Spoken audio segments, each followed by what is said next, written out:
Sometimes incredible changes occur in life, and outside the window, a spacious valley appears with hills and a small village visible in the distance. A line of distinguished guests gathered along the high road leading to the house, and most importantly, the heroine suddenly becomes a little girl. The girl's day started off poorly. From the very beginning, she broke her phone in the middle of the street, returned home, and drenched in tears fell asleep on the bed. Because she had to repay the loan for another year, and when she opened her eyes, she turned out to be a 6-year-old girl. Priscilla saw that outside the window, there were unusual architectural solutions, uncharacteristic for a city dweller, and unreal landscapes, as if they had come out of the pages of some fantastic book. Priscilla looked at herself, and her hands not understanding how this happened. She screamed that she didn't need this, and asked to be returned home. But nothing changed from day to day. Change did not happen until that very event occurred. One moonlit night, she decided to run away from home, but fate intervened. And she met her favorite character from one novel. This was the hero she adored all her life. Priscilla hadn't been particularly interested in the novels up until that point, but now she started following every issue and spin-offs thanks to her favorite villain. Of course, she imagined that man as an adult, but no matter how he looked, she still adored this hero. When she met him, she immediately realized that she was in a world of eternal winter. But I wasn't very upset because I saw him. The girl realized that she was incarnated in the body of Priscilla, the tragic hero of the novel. She was furious and didn't understand why she was so weak. Priscilla didn't want her favorite heroes to see her like this. She wanted to do something with herself in any way. She ran and jumped from the steps, but the personal maid of the sacred maiden Luciana stopped her, saying that it was dangerous and she could harm herself. Priscilla was annoyed by Luciana's words because she told her what she could and could not do. Priscilla decided to smile sweetly so that Luciana would forgive her. But Luciana did not react, and Priscilla became upset and realized that her maid had become smarter and no longer responded to a sweet smile. Luciana asked the girl not to stand so close to the window anymore because it was dangerous. Priscilla agreed and promised not to do it again. Luciana told the girl that today was an important day and asked her to come with her to help get ready. The 12 elders of Bios stood and waited for the sacred maiden to appear. When she came in, they told the girl that she looked very lovely on this day and wished her blessings. They were sorry to part with her, but that was the tradition. The girl was greeted by a man named Pontiff Raphael. He said that she was a sacred maiden who was important to them. Priscilla returned the greeting, and the man asked if she knew what day it was. She replied that she knew because today was the day when she needed to choose a family. All sacred maidens are required to leave to see the world and then return, so they must choose a family that will care for them until adulthood. But the problem was that the family's choice was not easy. Fate did not deem Priscilla happy in the family. According to the plot, she ended up in a family where they did not value her, using her in their own interests and treating her poorly. In that novel, the child was often fed boiled sweet potatoes, as it was a cheap food for the poor. The girl understood that if she did not choose that cowardly family on that day, then she could avoid an unhappy life. The man said that she looked pleased, and that made him very happy. The girl had a good feeling, and the man invited them to get down to business. He ordered the candidates to be allowed inside. The doors opened, and many different people entered. Priscilla watched this with great pleasure because she knew who was who, and none of them suited her. And suddenly, the one she was waiting for came. Priscilla quickly rushed towards him, ignoring the others and shouting that it was her dad. From the moment they first met, she made a firm decision. The male villain from the novel will be her dad. She ran up to him and threw herself into his arms. Her new life in the guise of unfortunate Priscilla began to sparkle with new colors. The man was surprised to see her. Priscilla said that she appoints him as her father. Priscilla decided that no matter what, she would do anything to live with her favorite character. All the men shouted that all this was simply unthinkable because their beautiful, expensive sacred maiden and that very cruel Emperor Melchiades were two different things. This is absolutely unacceptable. Many objected to this and asked the chief to reconsider their decision. Priscilla sat smiling and realized that things would not be so easy, and the elders would object more than expected. The men did not understand how Emperor Melchiades even got on the list of applicants. They refused to send the girl to such a shameless person. Elder Dominic said they must accept this because the choice of family is a sacred tradition. This was a historical legacy, and they cannot accept the result without maintaining order. Priscilla understood that everything would be as she said, but she could not rely on luck in her business, especially when she knew in advance that everything could end. Priscilla understood that an accident could inevitably put her in the hands of a family that would quickly turn her life into hell. In the novel, Priscilla's adoptive family was predetermined, and she is sickened to even imagine life with such people. But Priscilla promised herself that she would never allow this to happen, and would fight for her happy life. Suddenly, Priscilla turned to her grandfather Pontiff with a request to help her. He, too, was not delighted with her choice, and said that the chosen people should not only protect the sacred maiden, and also to train her. So this is not an easy task on which the future of this world depends, and he cannot be sure that that man will be able to complete the task. Therefore, there was an order of ceremony that took into account all controversial issues and helped to make the right decision. He said that they would listen carefully to Priscilla first, and the pontiff asked if she would mind if he asked why she chose that particular person. Priscilla realized that this was her chance, and she needed to convince those people that he was a good fit. But Priscilla realized that no one would really believe the words of a 6-year-old, but there was still a way to talk to the pontiff and the elders and try to do at least something. The girl decided to try to prove the fairness of her choice, saying that she had a vision that suddenly she heard someone's clear voice. "In my head, I definitely felt a divine revelation as soon as that man crossed the threshold of their temple." A sparkling halo appeared around him, and a gentle voice whispered that this was the same person. The elders were shocked and looked at the girl in horror as rays of light actually came from her, and they invited the Sacred Virgin to pray. Priscilla really saw the shine of the crash, so it wasn't all just a lie. They began their prayer, and Priscilla in her head asked for forgiveness for her little lie, for the fact that she really wants to live with her beloved. In this world, she was ready to entrust her entire life only to Melchiades. Melchiades spoke with Duke Achillo Grambleon. He did not believe the words of Melchiades because he was very surprised that the emperor could really become the father of a sacred maiden. He asked him to repeat it again. Achillo asked if he was against the path of destruction of the sacred Bios Empire.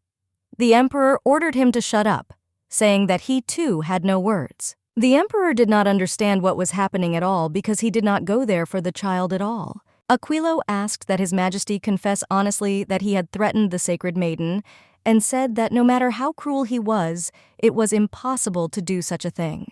The emperor told him not to really open his mouth. In any case, the planned 3-month trip was reduced to 1 week. Aquilo did not understand what this meant, and asked if he would return soon. Aquilo asked whether the emperor intended to oppose the choice of the sacred maiden himself. Suddenly, the servant who was standing near the emperor laughed, and the emperor asked what was wrong. The man replied that there was nothing and fell silent. Aquilo did not understand why he was silent and what happened to that sacred maiden.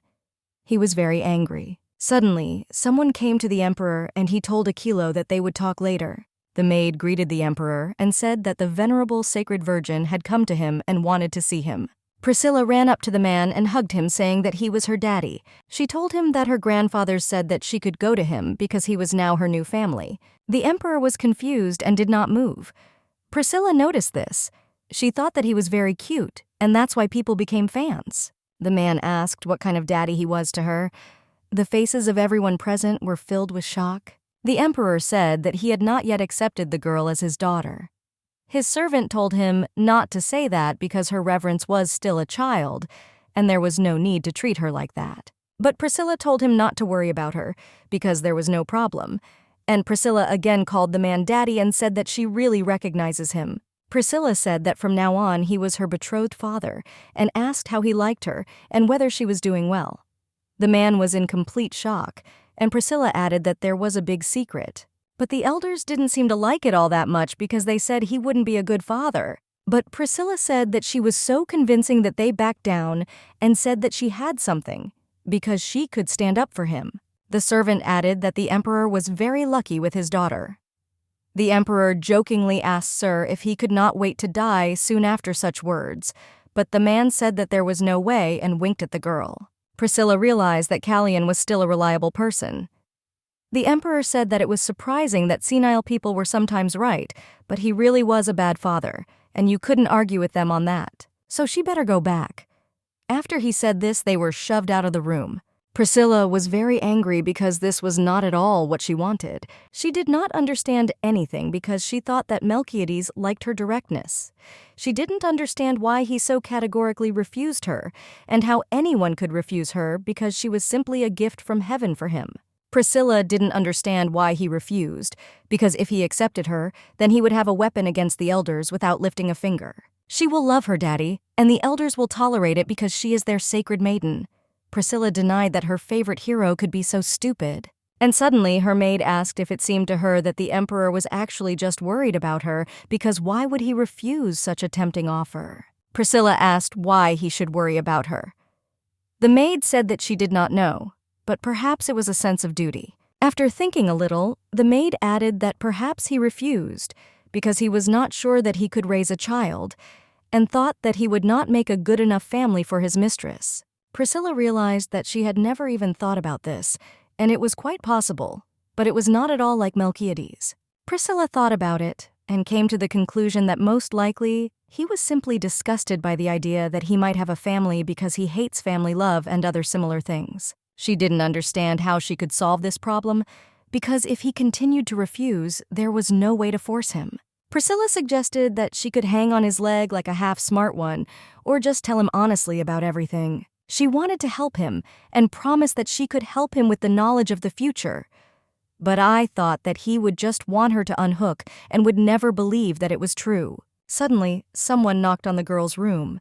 She was informed that the pontiff was summoning her. The emperor was walking through the garden.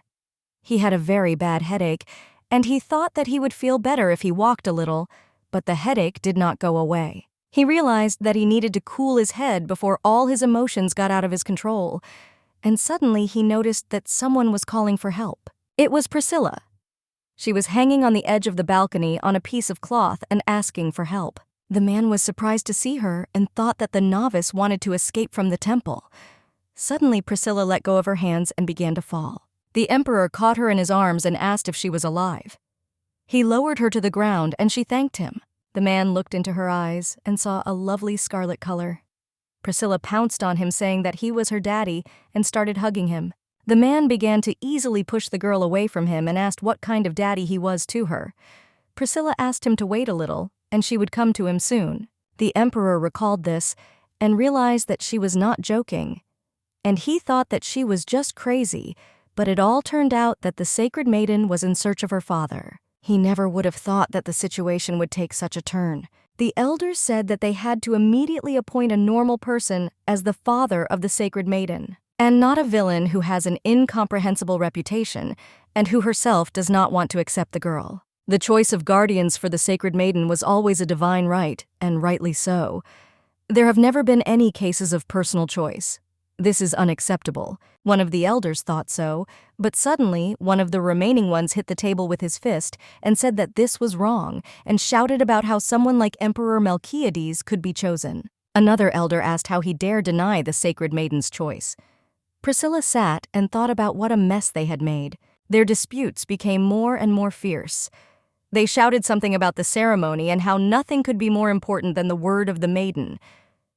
Priscilla didn't understand what to do. She looked at the emperor and thought about how handsome he was, but decided to pull herself together because this was a very serious situation, and she needed to concentrate. One of the elders said that even if this was her will, he believed that they should not allow someone who had never followed God's will to become a guardian, and that until now, the Rahel Empire was opposed to the Holy Empire. There are two empires in the story: the Empire of Bios, Sacred Empire, and the empire led by Melchiades. One of the men said that not only would he raise a beautiful sacred girl in the wrong way, but he could also harm her. And what will they do then if this happens? Priscilla thought about what she was saying because it was because of them that Melchiades became an unbeliever. According to the plot, the Sacred Empire was involved in the death of Emperor Rahel, and it also openly opposed the establishment of Melchiad as ruler. And in the end, she didn't even send the high priest to the coronation, which ultimately ruined their relationship with the emperor. She didn't understand how these unscrupulous people dared to treat him like that. Despite the fact that Melchiades killed people, he was not a bad person. The elders found all this very difficult, but they could not ignore the implementation, and they needed a compromise. They thought a good option would be to appoint the emperor's younger brother, Duke of Ravenhook, as guardian. Priscilla remembered who Ravenhook was. She thought that under no circumstances should this come true, and the elders really liked this idea. And this was a compromise because they believed that the emperor and the sacred maiden would still be the only family. And they thought it was a very wise decision. Priscilla sat in a stupor. She did not want this person to be appointed as her guardian. It was the Duke of Ravenhook who was Priscilla's adoptive father in the original and ruined her whole life. Priscilla didn't want the story to take the same turn. She thought that there was no way she could change the plot of the novel and become the daughter of Melchiades. She could not allow this to happen, and shouted for everyone to wait. But suddenly, the emperor said that he had listened to all the nonsense and had had enough. And he does not intend to tolerate this farce any longer, since he has already heard enough and said that they will continue to talk without him. Priscilla didn't understand whether he would really leave so easily, and she didn't want him to leave her and go away. The emperor took the girl in his arms and said that she was his daughter. All the elders were in complete shock and opened their mouths, but he just turned and went outside with the girl. She was very happy. They walked together, and Priscilla shouted, "Daddy!" after him, but suddenly she stopped and thought that something wrong had come over her. The emperor had not gotten along well with the Templars for a long time and assumed that the elders would behave this way. The man was also not happy with the news because he did not want to get involved with Bios. However, he didn't want to see the girl's upset face even more. Priscilla was very happy, and the man asked if she was having fun. She replied that very much. Priscilla said he looked so noble and was just like a real knight. He found it funny because he was not her father, much less an ignoble knight. He didn't understand why she believed in him so much because they barely knew each other. He just thought that all children are like this, and there is nothing to be surprised about. Priscilla told her dad not to be afraid because she swears she will try not to bother him too much, and she promised not to be hysterical, not to be capricious, because he recognized her as his daughter, and she would do everything so that he would never regret it.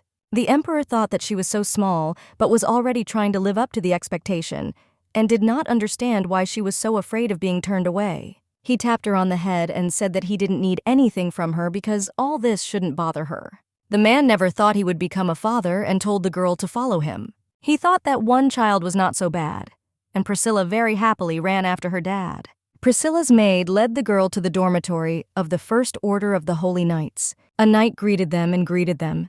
He asked what brought them there. It was the head of the order, Benjamin. The maid said that her reverence needed a personal knight who would accompany her to the Empire on the server. The man said that he could recommend, but Priscilla interrupted him and said that she wanted to see Sir Ludwig. The man was surprised, but he said that he would call him now. Holy Sword. Ludwig was a rootless genius who without any support became a holy knight thanks to his strong convictions. According to the plot, he accidentally met Priscilla on one of the missions, after which he became a knight accompanying her. And this supreme knight also ended up sacrificing himself for his mistress. Priscilla thought that Ludwig protected Priscilla at the cost of his own life, so this time she will not allow his death. And suddenly, the Duke of Ravenhook saw the girl. Priscilla was surprised to see him, as she had not expected to meet him there, and realized that even in reality he was vile. The girl really didn't want to see him because in the novel she even skipped scenes with him. She didn't want him to even come close to her. And when he reached out to the girl, the maid came to the defense of the sacred maiden. She told a man to observe the rules of etiquette when the lady saint stands in front of him. The man asked for forgiveness and said that he forgot to introduce himself. He greeted kneeling down. Priscilla didn't like it when he even spoke, let alone his phrases, and even asked those greeting her to avoid communicating with her. But his performance was very appropriate. The man looked at her and thought that if he greeted her, then he should be accepted and allowed to rise. Because he's been holding himself on his knees for quite some time now. He was very angry because he understood that Priscilla was doing this on purpose. The maid reminded the girl what she needed to say. Priscilla simply looked at her and waved that it was okay. And the maid said that he could get up and apologized because her reverence was embarrassed by people she didn't know, and that's why she behaved like that with him. The man apologized and said that he did not think that he would scare the sacred maiden, and all he wanted was to get to know each other because very soon they would become one family. Priscilla was angry because she didn't understand what kind of family she was, and the man smiling said that he would be her uncle. Priscilla didn't want such an uncle, and she wanted to tell her so, but there was no point in swearing in front of everyone. Suddenly, the holy knight Ludwig came to them and introduced himself to the girl and the duke. Priscilla was very happy when she saw him, but the duke only said that he was lucky to meet the head of the holy order himself. The duke said that if the knight didn't mind, he would like to talk to him, and the man said that he would be honored. And Priscilla wondered what kind of business they had. The knight said that while they were talking, Priscilla could meet Ludwig. Priscilla hoped they weren't planning on scheming. The head of the holy order addressed the girl and greeted her. He asked if she was looking for him, and Priscilla said that she had a small favor to ask of him. The knight said that there was no need to say any requests because he would do whatever she said and was waiting for orders. Priscilla realized that this was a good chance and she would not refuse. Priscilla said that she wants Ludwig to become her knight. The man knelt down and said that he would fulfill her will and become her knight, because this is a huge honor for him and he is ready to give his life for the girl. And Priscilla thought that she wanted on the contrary to save him and hoped that the opportunity to test his oath would not present itself. She wanted to do everything to protect him. Priscilla decided that this time Ludwig, who died for Priscilla, would live. The lady was very happy that now Knight Ludwig was her personal knight, and the girl was pleased with the thought that he would be saved. Priscilla was surprised that it had been quite crowded since the morning. This was most likely due to the upcoming move. Melchiades was in a hurry, so the departure was scheduled 2 months ahead of schedule, and all this time Priscilla was learning manners, talking with the pontiff and all that. Every day was intense because she constantly saw her favorite character and at the same time her dad. The lady asked Dad what he was eating, why he looked so beautiful, and said that he looked dazzling every day. And his parents must be from heaven, otherwise where did they get such an angel? Priscilla asked if she could call him Daddy, and the maid told the girl that this was a bad nickname, and Priscilla just frowned. She liked the nickname and thought it was quite cute. The man asked the girl what she was doing at such a time in this place because according to the schedule, she had to have a prayer. Priscilla decided that he really loved her because he knew her daily routine. This was very important for the little sacred maiden. Priscilla said that she had a request for him. The man asked which one, and she asked him to give her a name. The man was surprised and did not understand why she needed a name. When he asked, the maid said that before the sacred deed leaves the order, she will have to undergo a rite of promise to return to the god one day, and part of this rite is the naming. So he will be approached to give her a new name since he will now become her father and official guardian. The man asked what her real name was, and the maid replied that the sacred maiden and Priscilla suddenly interrupted her saying that she didn't really have a name. The man was surprised and did not understand what this meant. Everyone was surprised and looked at her strangely. Priscilla realized that the atmosphere was spoiled. Even her signature smile did not help solve the situation. But she couldn't do anything, and Priscilla really didn't have a name in the temple. Priscilla said she doesn't have a real name because she comes from the slums. She asked if he knew the slum of Cabera. There people called the girl different names. Hey, you little one. No one gave her a name. Her parents abandoned Priscilla immediately after birth. She was raised by a girl working in a tavern and then sold for a bottle of expensive wine. Priscilla was a weak, nameless orphan who couldn't read and knew nothing about the world. The main character didn't even remember who she was before, but when she actually turned 6, her time had come. Priscilla performed a miracle and became a sacred virgin. All sacred maidens receive a gift from God when their strength awakens. She was given the memory of her past life and divine power, so Priscilla became a sacred maiden in the Bios Empire. After that, her name was either Your Reverence or Sacred Work, and it was impossible to obtain a new name before the adoption ritual. Priscilla felt very sorry for Priscilla. Now she has replaced the sacred maiden, and even while in someone else's body, she can use divine power. And she was wondering where Priscilla's soul had gone, and she also realized that she didn't know much about her new body and more. Luciana said that all information related to the birth of the sacred maiden is confidential, and since the mistress has revealed the secret of her origin, she entrusts her name to him. The man promised that he would come up with a name for her. The emperor sat in his room and recalled the moments where Priscilla said that he was the best, and that she is very glad that he will give you a name because she really wanted it. And with a smile she thought what a prankster she was. He thought again about the fact that she had no name, and he could not even imagine that the sacred maiden would not have a name. since the first thing a person receives at birth is a name, and how could one not give such a basic thing to a child? This did not enter the man's head. It seemed to the emperor that her smile reflected a carefree life, but he was wrong. The man turned to Kalyan, asking how the inspection of the temple was going. The servant said that the check was almost completed, and tomorrow everything would be ready. We would dispel their place.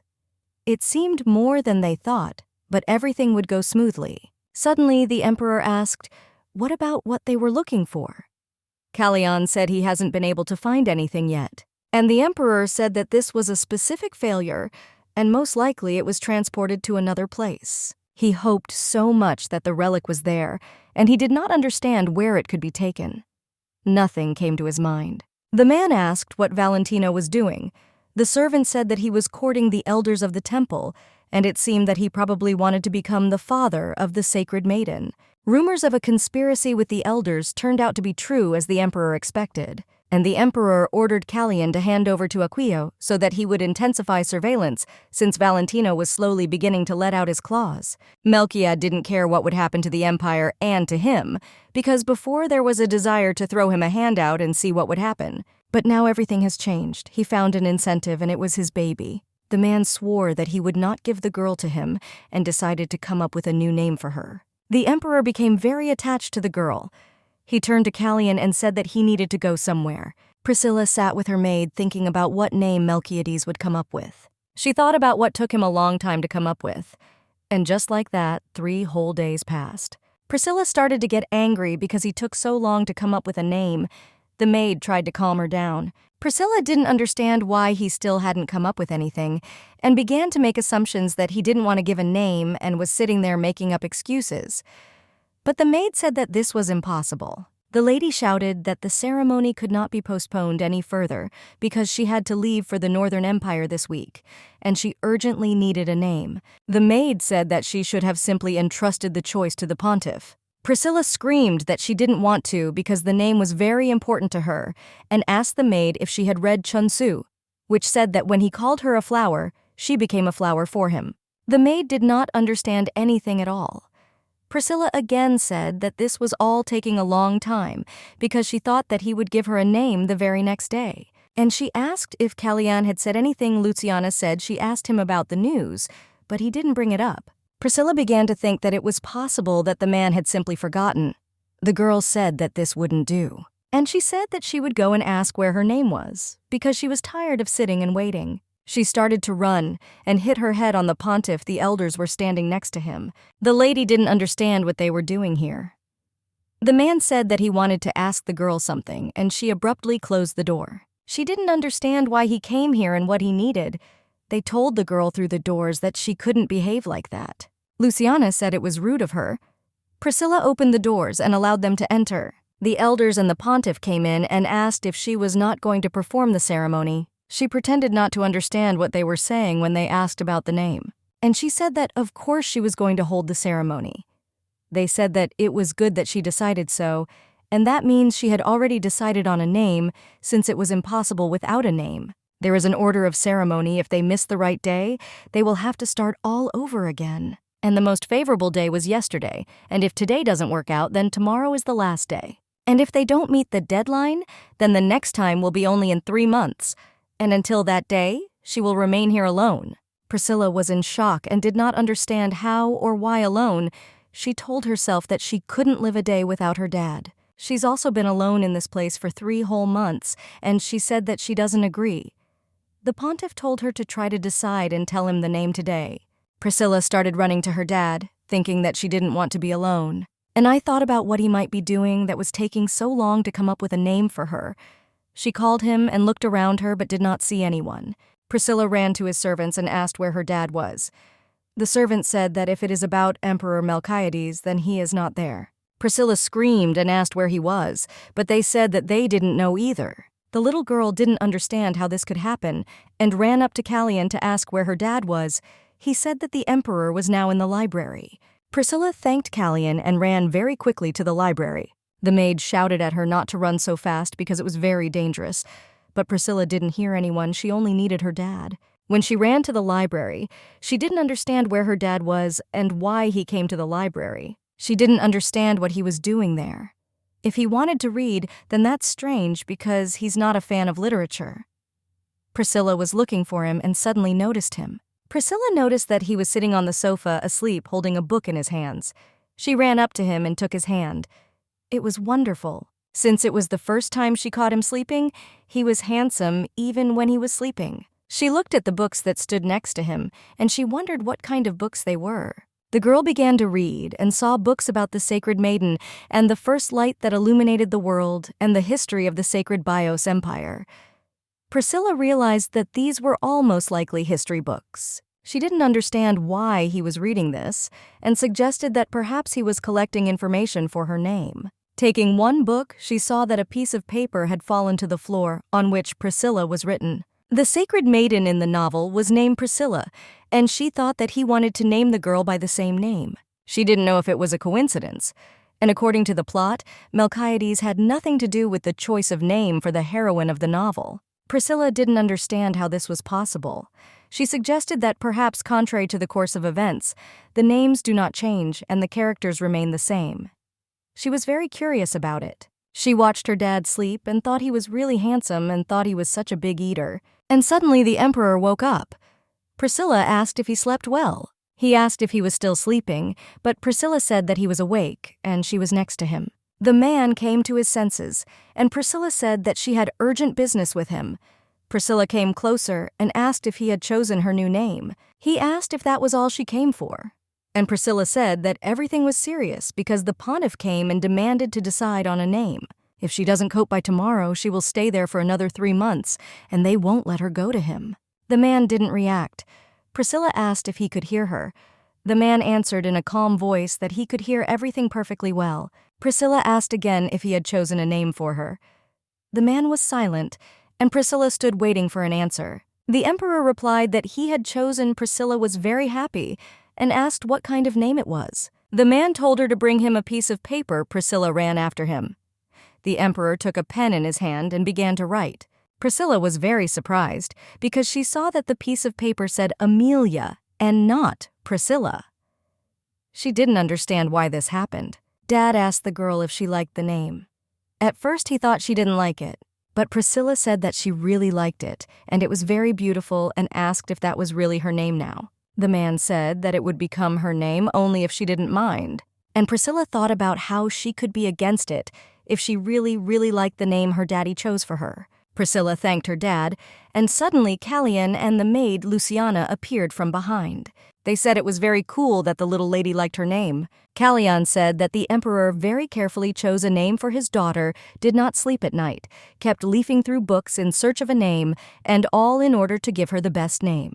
The man told him to shut his mouth, and Priscilla was delighted and asked if it was true. The servant said that this was of course true, and the emperor again became embarrassed and told him again not to say anything more. Priscilla looked at the piece of paper with her name on it and thought that the name she got from her favorite character was very cool, and also not the same as the original heroine. She decided that this was her real name and thanked her father again and asked if he would come to the ceremony with her tomorrow. The man said he wasn't sure, but asked if he could come.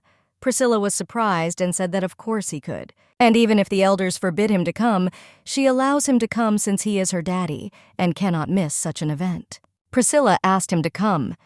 The man replied that he would come. The ceremony began.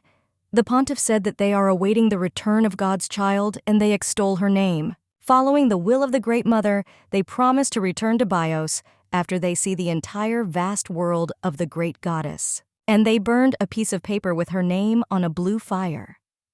And suddenly, the girl saw 2 names in front of her, the name that Melchiades gave her, and the name from the book. It was her decision to unite them because a new life awaits her with Melchiades, and she does not have to completely oust Priscilla from this world, because this is not just the name of some heroine in a novel. This is a memory of a sacred girl who died tragically due to the cruelty of others. And most likely, she is the only person who even knows about her existence, and she will remember her until the very end. This name was proof of her decision.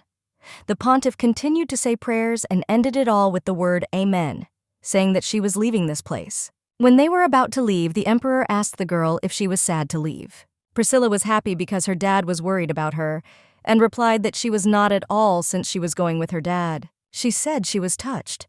The man was surprised and asked if she was touched by the fact that she was leaving. But Priscilla said that's not what she meant, and she's touched that Daddy is worried about her. The man told her not to talk nonsense. Callion approached them and said that everything was ready.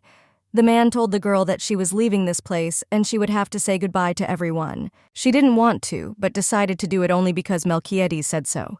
Priscilla didn't know what about the others, but the pontiff deserved to say goodbye to him because he always cared about her. Priscilla approached the pontiff and he asked if she knew why the sacred virgins should leave the order. She said that she knew why she was going, and the pontiff told her to see the world and return safe and sound. And he will always pray for her so that God's will be fulfilled for everyone.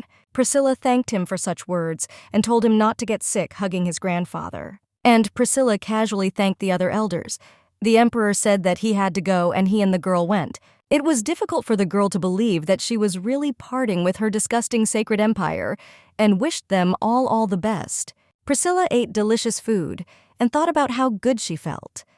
The emperor asked if it tasted good to her, and Priscilla answered with a smile that it was very good, because she loves macarons very much, and she said that her dad is the best. They continued driving, but suddenly she said that she had one request for him. Priscilla said she wanted to go somewhere. The man asked where she should go, and Priscilla said that in fact, she had to pray for 3 more months before leaving her temple. But she left ahead of schedule, so she needs to stop by the cathedral and pray for the goddess to bless this trip. She said that it was not far, and you could stop by the cathedral which is located on the border of their empires, the Cathedral of St. Lebalanon. Priscilla definitely had to get there. She asked her father if he would go with her, looking at him with cat eyes. The emperor said that if it was on the way, they could stop by. Priscilla said she adored him and thanked him, hugging his arm. Priscilla thought that what she said was still nonsense. But all this was not simple. According to the story, it was in the Cathedral of St. Lebalanon that Ludwig pulled out the sacred sword. What will change from events is that she wants to help Ludwig get the sword now. But if she tells Dad about this, he won't listen to her because he doesn't like paladins, and he might well buy into such a graphic lie. Suddenly, the man turned to the girl and asked why she adored him so much. Priscilla said it was simply because he was there. The emperor said that he did not understand this because he was not the nicest person and was much worse than she could imagine. So she doesn't need to be so confident in him. But Priscilla looked at him smiling, and so he asked again if she understood what he said. And Priscilla said with a smile that she realized that he was bad. Priscilla told him that truly bad people don't talk about themselves like that. Priscilla understood that naturally he was not a saint because he was still a villain, but for now, he was an ordinary person. And she hoped that this time the fate of the villain could be avoided, although he had been bad since his first appearance in the novel. His future was not predetermined, and she could very well stop him from becoming a bad character. In this life, Priscilla wanted to live happily ever after with him. The man called the girl because he thought she had fallen asleep. He asked her if she was really sleeping, and did not understand how she could fall asleep at such a moment, but Priscilla really slept sweetly on his shoulder. In the story, Priscilla has never been to St. Lebalanon's cathedral, and this place was not particularly described in the novel, so the girl only knows that there is a sacred sword there. She decided to rely on her intuition. Suddenly, they were attacked by a pack of monsters. The companions told the gentleman to be careful and asked if he was safe. Priscilla was in shock, so she didn't know there might be monsters there. The emperor told the girl that she should not get out of the carriage under any circumstances. The knights fought for the safety of the sacred maiden so that not a single creature would get close to her. Priscilla didn't understand what was happening and where this flock of monsters came from, but she heard that there was an infection walking nearby, so no one came to those parts. Priscilla thought that perhaps this was all real because of her, because she left the temple earlier than expected. The baby saw monsters for the first time. They were not people, not animals, but they looked very creepy, and only now did she fully feel that she was in another world. The emperor looked very awesome when he fought the monsters, and Priscilla was fascinated by the sight of him. He looked so ungodly blessed like the paladins and without any charms, and he dealt with monsters very easily, and she sat and could not understand anything. It was very inconvenient for her, because she could not help. And she thought that maybe she could do something after all, since she knew prayers and blessings. She wondered what to read to her and suddenly heard the words, "Away and go away." Priscilla fell out of the carriage. She saw a terrible monster in front of her and realized that she was finished. He said something, but Priscilla didn't understand anything because suddenly her dad killed him. And he asked if Priscilla was okay. Priscilla threw herself into her dad's arms and said that she couldn't get out of her head the last thing the monster said. "Save." The man asked if Priscilla was okay, repeating many times, but she did not answer, and everything began to swim before her eyes. Priscilla woke up. Standing in front of her was a knight and her maid, Luciana. Priscilla asked where she was and was told that she was in the cathedral of St. Labalanon. The man and the maid began to calm the girl down and told her not to be afraid, since they had completely figured it out and everything was behind her, and the place where she was safe. Priscilla asked where her dad was, and they said that he was still protecting the forest from the monster and would probably return soon. Priscilla asked what happened to the cathedral and whether it was really safe there. Suddenly, the priests came, and one of them said that it was very good that she was safe, and thanked the Lord for saving her from the worst. It was Aidan, the guardian of that cathedral.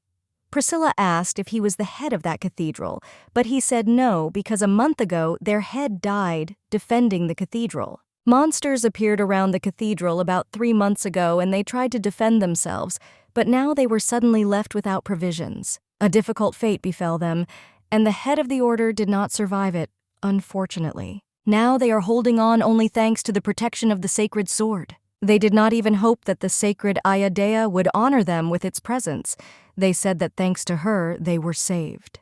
Priscilla did not understand what to do, since she just wanted to take their sacred sword. But if she did this, it would be bad, because without him, they would be left completely unprotected. But she couldn't leave him there either. Priscilla decided that everything was as simple as shelling pears, and she needed to get him out without destroying anything, so that he would remain intact and kill all the monsters right near the cathedral. Priscilla said she would like to see the sword. She was led to the door and told that this was the prayer room in which the coffin of the Holy Virgin was located and what she was looking for. It was the holy relic of Sophia, which is called the sacred sword. Priscilla saw the very one given by God to the third Holy Virgin and the first paladin of Sophia. It was located next to her coffin and stood motionless, waiting for a new owner. And even if the new owner dies, the world will again appear around this coffin. But Priscilla thought that something was wrong there, and it seemed that that sword should look more solid because there wasn't even an aura emanating from what was standing there. She assumed that it was just like an ordinary piece of iron without any power, but she thought that maybe he should have been pulled out first. Priscilla turned to Ludwig and asked if he wanted to try to get him. He said that he dare not do such a thing, but Priscilla said that there was nothing wrong with it because she allowed him to try. Ludwig said that now he would carry out her order, and Priscilla jumped and told him to do it faster. Ludwig took a very long time to pull out his sword, and Priscilla didn't understand what was wrong. He couldn't pull it out. Priscilla said that this was impossible and let him pull harder. Ludwig apologized and said that he didn't know why, but he couldn't do it. Priscilla didn't understand why or what was happening at all, because this couldn't possibly be happening. Priscilla didn't understand why she couldn't pull out the sword. This shouldn't have happened. Ludwig was the true owner of the sword, and Priscilla feared that perhaps she had missed something.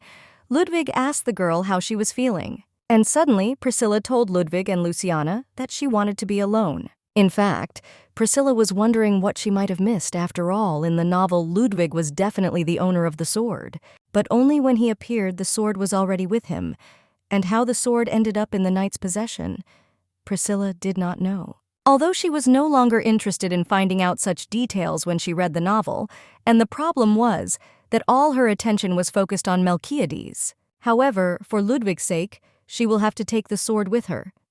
Priscilla began talking to the Holy Sword and asking him questions about what she should do and how to obtain it. And suddenly, she heard a little laughter and began to turn around, not understanding who it was and where this laughter was coming from. Suddenly, a woman with blue hair appeared in front of the girl, and Priscilla realized that it was a ghost. But the woman who appeared said that she was not a ghost at all, but the owner of that sword. Priscilla thought it was a joke, but the woman denied it. Priscilla did not understand how the sacred maiden remained there as a ghost, because as she thought, they did not return to the goddess after death. The woman said that Priscilla was quite smart, and she asked if she stopped Ludwig from taking the sword. Hearing Ludwig's name, the woman was surprised, and Priscilla said that the sword belonged to the paladin Ludwig. The woman asked why she was so sure of this, and why she considered him the master of the moonlight.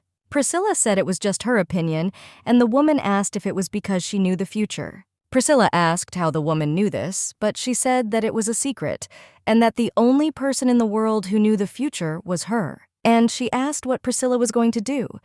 Priscilla replied that she doesn't have any big plans yet, but she thinks she has to do something to get what she wants. The woman asked what she wanted, and Priscilla said that she wanted to see Melchiades happy, and also wished him happiness and peace in his soul. Priscilla imagined how Melchiades would cry with happiness. The woman said that a strong desire can change the world, especially if it is the will of a sacred maiden.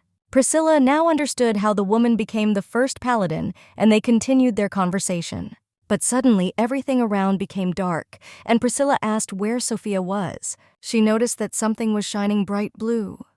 Priscilla didn't understand what kind of light it was, and suddenly it flew into her hands. She started seeing her father fighting monsters and started calling out to him. But suddenly, everything became very bright, and Priscilla was already sitting near the tomb with a sword in her hands. She did not understand what had just happened, and saw in her hands the sword of moonlight which belonged to the sacred maiden Sophia.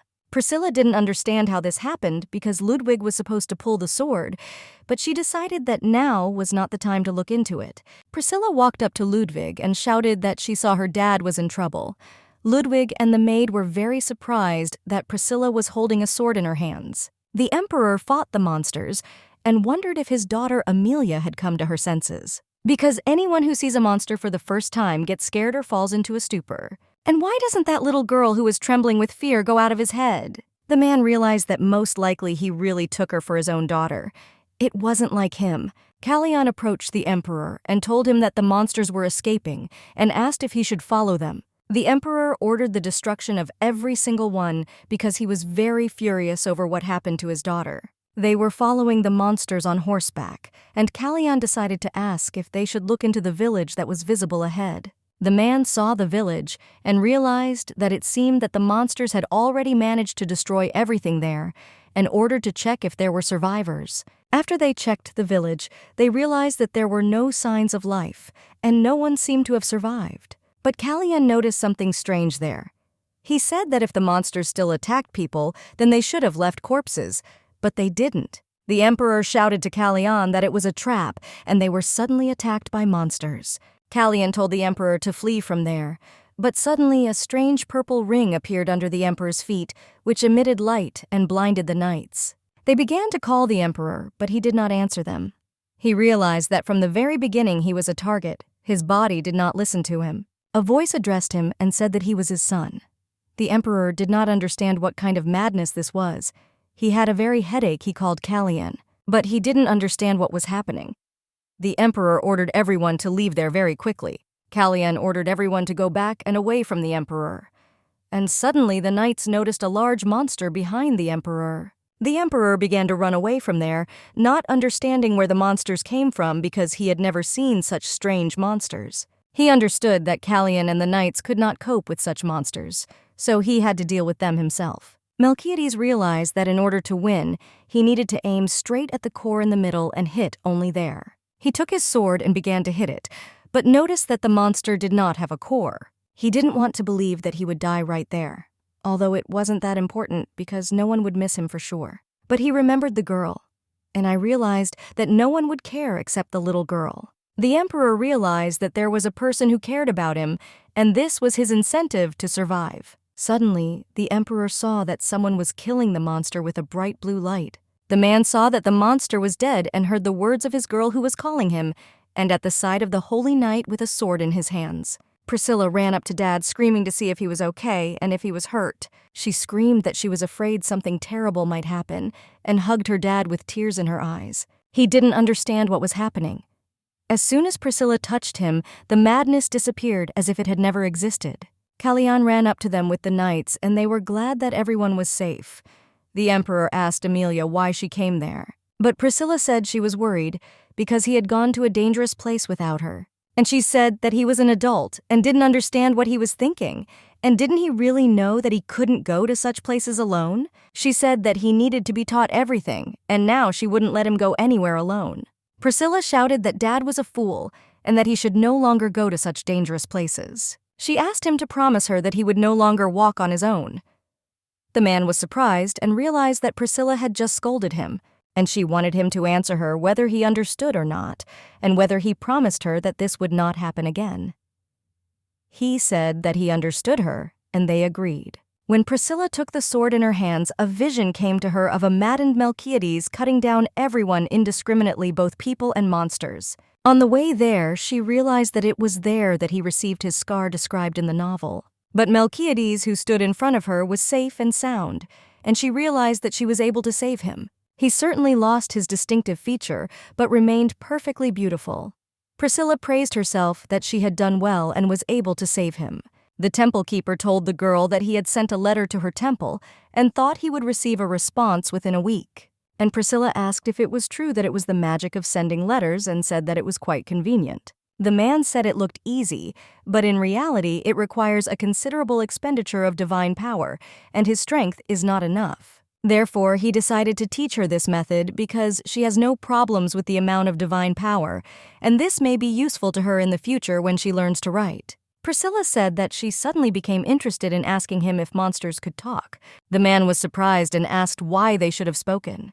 He said that he did not know about such a thing, and to be honest, this was the first time he had heard of such a thing. The priest said that monsters are creatures made of hatred, so they are unreasonable and cannot speak. Priscilla thanked him for his answer, and she wondered what kind of voice it was when the monster attacked her and why it was begging for salvation. She thought she didn't imagine it, but this was not the case in the novel, and Priscilla herself did not have such an ability. Suddenly, Luciana approached them and said that Emperor Melchiades had woken up and asked if Priscilla would like to visit him. She smiled and said that of course she would be happy to go and see him. Amelia opened the door and asked if she could come in. The emperor called her to his bed. They sat together. Priscilla smiled, and the man also rejoiced, looking at her beautiful scarlet eyes, which sparkled at the sight of her father. Priscilla asked if her dad was okay and if he was definitely in any pain. He said it hurt and showed where. Priscilla was shocked and asked how he managed to make his wrist hurt, and she asked to let him look and said that she would cure him. Priscilla looked and saw that everything seemed fine, but she thought that a bone might be hit. I decided to use a prayer of healing as it should help in such a situation.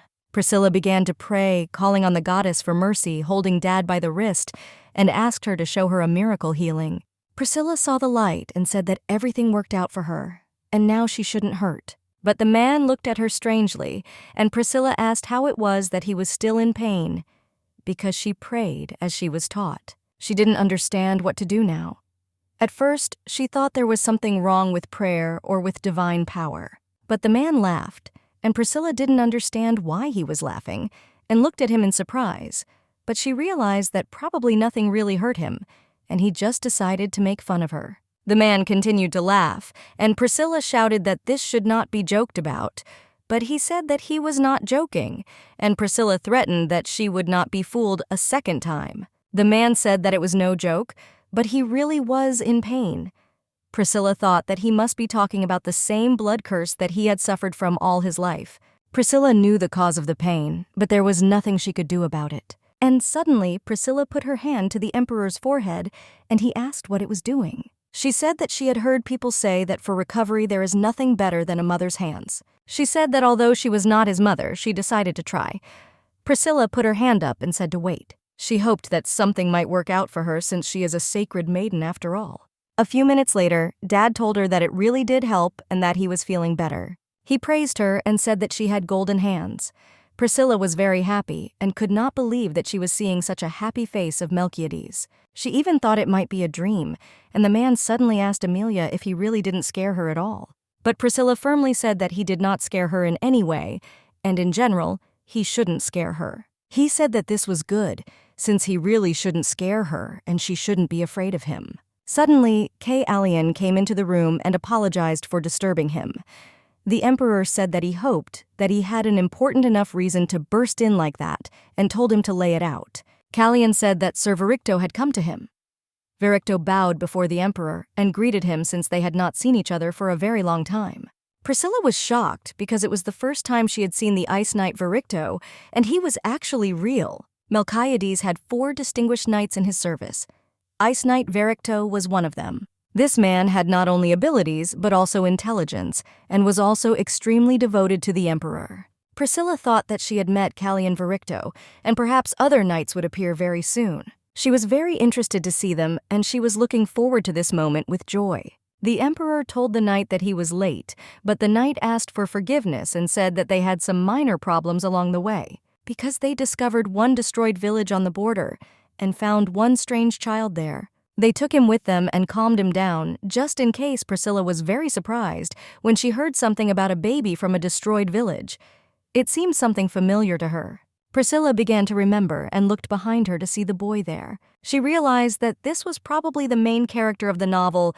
This was Priscilla's lover and murderer, Melchiades. This was Caius Silvat, the only hero of the novel Eternal Winter. Priscilla did not expect to meet him so soon, and in appearance he was just as handsome as in the novel. But Priscilla thought that under no circumstances should she allow him to kill Dad, and she should try to make friends with him. She approached him and greeted him with a smile and asked his name. Priscilla said that she was Amelia and invited him to be friends, but the guy pushed the girl away and she fell. He told her to leave him and he didn't want to have friends. The guy just looked at her. Priscilla asked if he would like to help her up, because of him she fell, and in such a situation she should apologize and help her up. But the guy asked why he suddenly had to help her. Priscilla was shocked by his character. The girl had already forgotten that the main character, Caius, had a complex character. His good-natured appearance and obstinate character made it clear that Caius was right in front of her, without any doubt. The main character did not understand how Priscilla fell in love with a guy with such a character. The emperor approached. He asked what was going on there and looked at the boy sternly, and Priscilla thought that this was very bad, because it was impossible for hostility to immediately arise between them, otherwise Melchiades could die. And Priscilla said that nothing like that happened, they just made up. The man was surprised that they were now getting to know each other by pushing each other, but Priscilla replied that everything was fine. The man picked up the girl and asked if she had hit herself, but Priscilla said everything was fine. The knight asked the emperor for forgiveness for the boy's behavior. The emperor asked Viricto if this young man who abandoned her daughter was the same boy they picked up in the village. Viricto said that he was the only survivor, and it seemed that the settlement was attacked by bandits. They thought that he was the only witness to what happened there. The boy asked for help because the bandits took his little brother and they might kill him. He asked them to save his brother. Priscilla began to remember that episode and remembered that it was connected with the kidnapping and murder of Caius's brother. When the hero was little, some strange people tried to kidnap him and attacked the village and ruined it and also killed his brother, and this was only the beginning of the trials for Caius. Priscilla wondered what she needed to do to prevent this misfortune and save Melchiades, and she decided that the best way out of the situation would be to help the boy, and asked her dad that she wanted to help him. The emperor asked why she wanted to help someone who was pushing her. Priscilla said that she is just a saint, and she is the sacred virgin of love and justice, and she cannot abandon someone who needs help in trouble, so she asks him to help him. Priscilla begged her dad to help him, and in her mind she was just begging him to say yes because it was for his own good. And suddenly the man said that he would help, and called Ludwig to him. Ludwig said that he believes that the sacred maiden will help make this world a better place, and he promised that he would make her will come true, even at the cost of his life. Priscilla thanked Ludwig and said that he didn't need to waste his life on this and let him keep it for himself. Callian said that he also supported Mrs. Amelia, and Priscilla told Dad that all that remained was his consent. She asked him to do as she asked, and was sure that he would go since he is the best and strongest of hers, and he will not refuse a child who is in trouble since she believes in him. The emperor said that he would help him. The man turned to the child and asked to show the direction in which his brother was being dragged. The guy showed them the way, and they hit the road. When they approached the lair, they were very surprised because they thought that this was where it would be, and would be so huge. The emperor was interested in what the border guards were already doing. Viricto said it was only his fault. The emperor understood that probably no one was to blame. It was just that these lands were in the department of the Duke of Ravenhook, and he was probably involved in this. The emperor did not understand what he was up to. He turned to Callion and Vericto and said that they would go inside while the paladin would remain outside with the children. Priscilla screamed that she would never stay outside and that she was coming too. She called Dad and said that he forgot that she should be there to help if he got into trouble and was very angry that they didn't take her with him. The emperor told the girl that when he gets into trouble, then they will talk. Believe me, anyone was very surprised when he saw that the emperor smiled. He did not understand what had happened to him while he was away. Emperor Rahel, who always made decisions himself, smiled because of the young maiden's words. Vericto thought that everything that happens in the world is very rare. The emperor ordered everyone to go forward. Priscilla was angry that he told her to wait outside until he was in trouble. She couldn't just sit and wait, because she was worried. She hoped that the boy who had been brought from the village was not going to just sit quietly and wait. She called him, and he asked with a frown what she wanted from him. Priscilla suggested that he follow them, and since he wants to save his brother, they should follow them. Kay's Salvador was the main character of that novel, and due to the fact that he experienced many different adversities in his childhood, he grew up to be a closed and taciturn, arrogant guy. But as often happens in novels, everything changes as soon as he meets the main character, thanks to whom he changes for the better. Priscilla invited him to go with them, and the guy told her to leave him alone. She didn't understand why he was so against it, and he looked like a fake hero in a novel. The boy said that he didn't need her and he could handle it himself. Priscilla shouted that she would go too, but the guy went on his own, and Priscilla jokingly said that he was going in the wrong direction. The guy didn't believe it, but Priscilla thought that everything would be fine because Melchiad also went there and nothing should happen to him. Priscilla decided that she would do things her way. She called Ludwig and said that they were going there, pointing to the doors. She asked with a smile if he would trust her. The boy walked along the corridor and saw only the corpses of robbers. He thought that Ravenhook had tried it, and he was probably strong enough that it would be difficult to defeat him. But he threw these thoughts aside and thought that Harvel could still be saved. He found his brother and he asked him to leave quickly because at least he must be saved. But the boy said that he would definitely return for Harvel. He apologized for not being able to rescue him, and he said that he would bring someone who could help him, and asked him to just wait since he would not leave him. But no one wanted to help him except one person. He began to remember the girl who, with a smile, asked him to help him save his brother. He didn't understand why she was so strange, and like she was all so kind and probably didn't even know the difficulties of life. He realized that he was thinking about the wrong thing, and he needed to save Harvel quickly. Priscilla and the knight walked along a long tunnel, and the knight said that perhaps he was thinking sinfully. But the sacred maiden is very sweet, and when they first met, she was not nearly so cheerful. After those horrors, a large-scale cleansing was carried out in Cabrera, and the only survivor cleansed by the divine powers of the earth turned out to be the little tear-stained Priscilla. They called her a sacred maiden, but in his eyes she was just an ordinary child. Now Priscilla looked more mature and enlightened, but to him she was still a child. He said it was dark there and asked the girl to be careful. Priscilla smiled back at him, and he thought that he wanted to protect her from all the dangers of the world. Because she is very nice, and even more so she recognized him and even gave him the sacred sword. Not only he, but any paladin can dream of such an honor.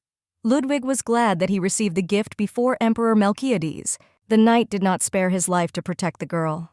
He was ready to do anything for this little girl. Suddenly, she said that they had already arrived and everyone saw the dungeon. Priscilla considered herself a genius because her dad entered through the head passage, and all the guards are most likely still there, and therefore no one will stop them from examining the dungeon. She asked them all to go inside. The knight told her to be careful and said that he would go first. When the holy knight went inside, he was horrified because he saw many people in cages and realized that there were probably still living people. He asked everyone who was alive to respond. Priscilla realized that this was not just a den of robbers, but this place was intended to transform people into monsters. Meanwhile, the knight ordered the release of everyone who was alive. It was the laboratory of a mad magician. Priscilla recalled that in the novel, Kais's younger brother died in that exact place, and he probably had to be somewhere in that dungeon. While the knights were freeing the people, Priscilla did not understand why she did not see her younger brother, and thought that it might be that they were already too late. She decided to calm down since they had not yet checked everything and called Ludwig to her. Priscilla recalled that there was supposed to be a secret chamber in that dungeon. She started searching and suddenly found the place where this chamber opens, and as she thought Harville should be there. Priscilla told Ludwig to follow her, and suddenly the knight shouted for Priscilla to freeze and not move because there was a huge monster behind her. The holy knight began to kill the monster protecting the girl. When he killed him, he asked in a panic if Priscilla was okay. Priscilla thanked him and said everything was fine, but she was very scared. She thought about it and realized that if there was a monster there, then those who were inside were dead. She realized that she had already made a mistake and assumed that Carval was probably already dead too. But suddenly they heard a call for help. Priscilla told Ludwig to help. They saw a boy who was being attacked by a monster. Ludwig dealt with him, and Priscilla ran up to him and asked if he was okay. The boy said he was fine, and Priscilla knew she had found him. She was afraid that it would be difficult to recognize him. But in the end, she was worried in vain because his facial features are exactly the same as Case's. The boy thought that he had died, and Priscilla was an angel. Priscilla said that she was kind of an angel since she came to save him. She will be his guardian angel who will help him. The priest asked if he was injured and asked to examine him. She noticed that his hand was poisoned by a nasty monster. If the poison spreads throughout his body, he himself will turn into a monster. If this happens, Harville, as it was in the description of the novel, will die in the arms of his brother who returned for him. But it was already too late. Priscilla decided that she would never allow this to happen, and she realized that she could not hesitate. She needs to read a prayer of cleansing and healing from filth. She learned this precisely for such a case. Taking his hand, she prayed that it would work. But there was not the slightest sign of healing, and Priscilla did not understand how this could be. She admitted that perhaps her divine powers were not enough, and asked Ludwig to help. Nothing worked, and Priscilla became sad because she decided that everything was because of her, and everything was because she was not a real sacred maiden and could not work miracles. The main character wanted Priscilla to appear there in that place, and not the pathetic one. She was sure that Priscilla could save him. But Priscilla decided that she couldn't give up, because Harville shouldn't die just because of what was written in the novel. Priscilla didn't want him to die just for the sake of the tragic image of the main character. The little boy, who was only 5 years old, was dying right before her eyes. Priscilla decided to create her own plot. Priscilla tried very hard, and suddenly she remembered that very magic of rebirth. Revival magic is a higher-level magic that cannot be compared to healing or purification, and it requires divine power of a completely different level of power. Even the sacred Priscilla managed to use it only once in the entire novel. She didn't know if she could do it, but she decided to try, because until she tried, she wouldn't know if she could do it. She tried her best and thought that since she was now a sacred maiden, she could handle anything.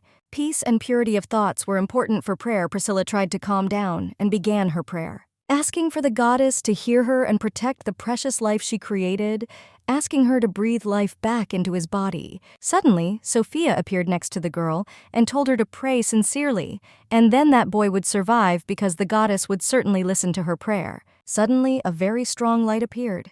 Even the emperor noticed it and did not understand where this light came from. Suddenly, all the monsters that stood in the path of the light beam disappeared as if they had never existed. Callion said that there was something below and ordered everyone to follow the emperor and go to the source of light. The emperor came to the source of light and saw the boy and Amelia there.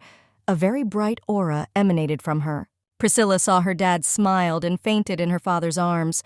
Ludwig ran up and asked if she was okay. The emperor said that Amelia had become exhausted from wasting divine energy. The emperor looked around and saw that everything touched by the light had been completely purified. He realized that it seemed like it was all the power of the sacred maiden. It was difficult for him to believe that his child could create such a stream of light because she was so small. The emperor turned to Callion and told him to hand Achillo over to register the new princess of the empire. The man stood with his exhausted girl in his arms, very worried about her.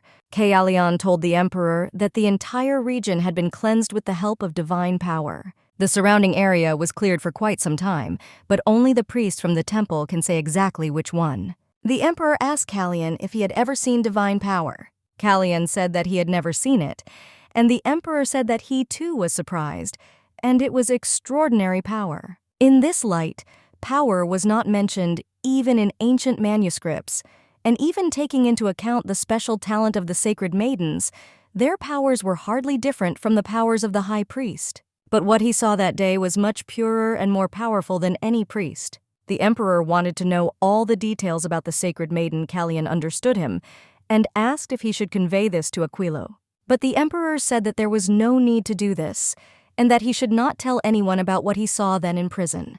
Callian agreed and promised that he would not tell anyone, but he did not know what to do with the corpses and traces of spells. The owner of the dungeon conducted experiments on turning people into monsters using black magic. The emperor thought about it and realized that it turned out that something terrible, a monster that attacked him, was also created in a similar way. He guessed who that dungeon belonged to, but said that let it all remain a secret. Callian was indignant because this was a great chance to pin down the Duke of Ravenhook and did not understand why the emperor was refusing. But it was possible. But he assumed that the emperor was simply worried about the consequences for the sacred maiden, and if so, then he understood his feelings perfectly. He swore that he would take this secret with him to the grave.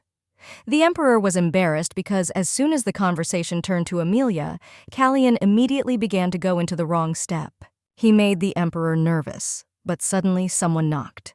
It was Vericto who introduced himself and asked if he could come in. The emperor allowed and asked what happened. Vericto said that he came to report on the people they found in the cave. He began to tell that a total of 132 people were imprisoned in the dungeon, and among them there were no living ones. But thanks to a miracle caused by sacred deeds, the wounded were healed. But those who managed to become monsters died. Vericto asked the emperor what he would do with those who survived. The survivors witnessed Amelia's miracle, and if the emperor wants to avoid consequences, then it would be right to get rid of them. But the emperor doubted his subconscious. Vericto suggested that he get rid of them himself. The emperor remembered the girl's words that she was a saint and a virgin of love and justice, and could not abandon those in need and trouble. And the emperor allowed them to live, and ordered Vericto to take them to the hotel, and then he would deal with them himself. Vericto was shocked because if these events had happened before, the emperor would have ordered everyone killed without hesitation. He and Callian were touched because the emperor had changed a lot. The emperor ordered Vericto to go about his business if he reported everything he wanted. Leaving the room, Vericto met with one of the employees in the cathedral.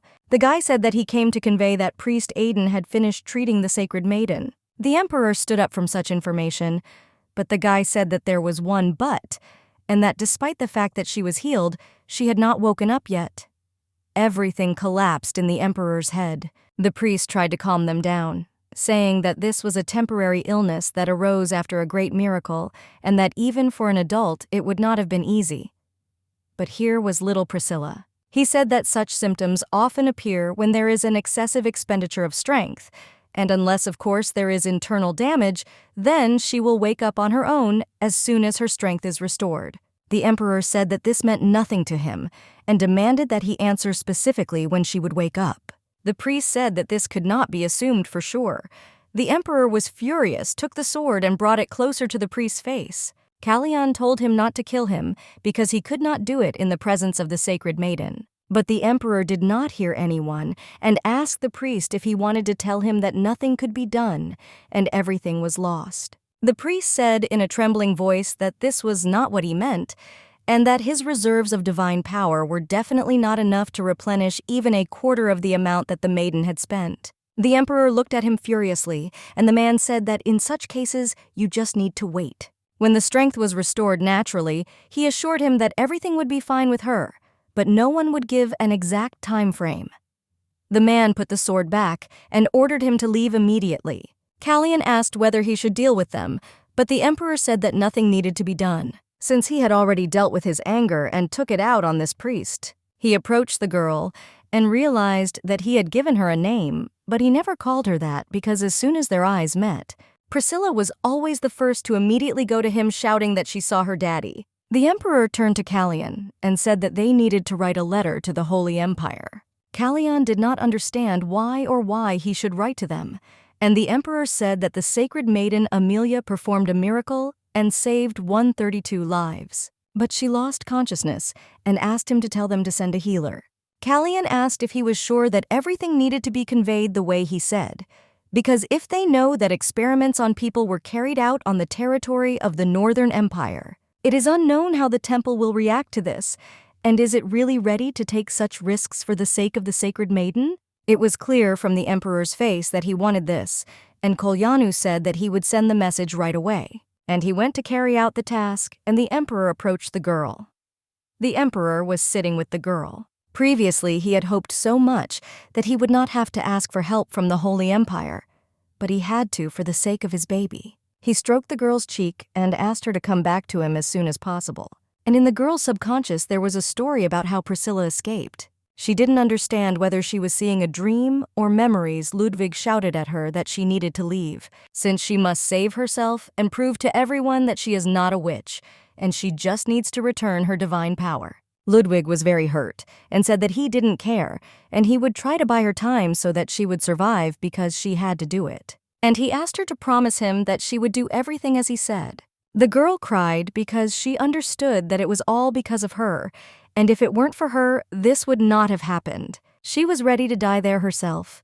The girl was very good-natured and could not allow death through her own fault. And Ludwig told her not to cry because it was not her fault. He said that if she manages to get out of there unharmed, then let her live only for herself, and they all sincerely wish for this. He proudly told her to go already, and he would stop them at the cost of his life because she had to get out of there. The girl ran and asked for forgiveness. Suddenly, Amelia opened her eyes and realized that it was Priscilla. She was scared and lonely, but now everything is fine. The family cried because of what Priscilla had to go through. She said that this would not happen again, because they would not allow this to happen. Amelia saw her past. It doesn't feel like a dream at all. Everything seemed to happen to him. The girl was reborn in someone else's body. These could very well be Priscilla's memories. The main character wondered where she was, and how long has she been lying here? Suddenly, a maid came into the room, and Amelia immediately greeted her joyfully. Luciana was simply delighted and immediately rushed into her mistress's arms when she realized that she had woken up. She was so worried about her mistress, the girl said she was fine. Amelia said that nothing could be done to her because she is a sacred maiden, no matter how you look at it. The maid agreed with her because she looked quite cheerful. Amelia wondered what this place was. Luciana said that this is a castle in the lands of Juragen, which is not far from the border of the empire. It seemed they had already left Le Balanon Cathedral while she was sleeping. From the window, she remembered Harvel. She became very curious about what was wrong with him now, so she asked the maid about him in horror. Luciana said there was no need to get up just yet. Amelia said that we urgently need to make sure everything is okay with him. The future of him and his dad depends on this, and also the future of the main character. The maid said that he was in the west wing in the third room down the corridor. The lady understood her and immediately went to him. Luciana said that she needed peace because she still had not regained her strength. The emperor asked who would take the courage to explain to him how this happened. Recently, he was informed that his daughter had woken up. He comes, and the child in a weakened state has suddenly disappeared somewhere. The man said that he was to blame because her likeness suddenly jumped up and ran away. They should have stopped her but didn't have time, so they asked the gentleman to have mercy. The emperor sees no point in showing mercy to those who are of no use. The men asked him to laugh at them and give them just one chance. Kallian asked His Highness what to do with them. The emperor ordered their replacement with more competent ones. But first he must find his daughter. He is very interested in where she could have disappeared to. Kallian said that Luciana told him what happened. He just came from her. Her reverends are in the West Wing now. The emperor was surprised when she heard about the Western Wing because the boy she saved in the dungeon was there. Melchiades immediately went somewhere. The knight asked where he was going, but he didn't hear anyone. The guy was very happy because his younger brother was alive. The magic of revival saved his life. It's a miracle. This would have been difficult for even the pontiff himself to achieve, but she simply went and saved him. Such is the power of the sacred maiden. He witnessed a real miracle. Now the guy understood that she was a real sacred maiden. He decided that he should thank her because she was the one who saved Harvel. The guy decided to do this as soon as they saw each other again, and at that very moment she entered the room. The guy was very surprised, and the girl rushed to his younger brother. Amelia tested his pulse and realized he was alive. She was very happy because it seemed that the magic of revival had really worked. It's such a relief. She accidentally got caught and began to fall. The guy tried to help her but fell on her. She almost fell and figured she was just nervous. She noticed that up close he was very handsome. It's probably because he's the main character. Those violet eyes of his are like precious stones.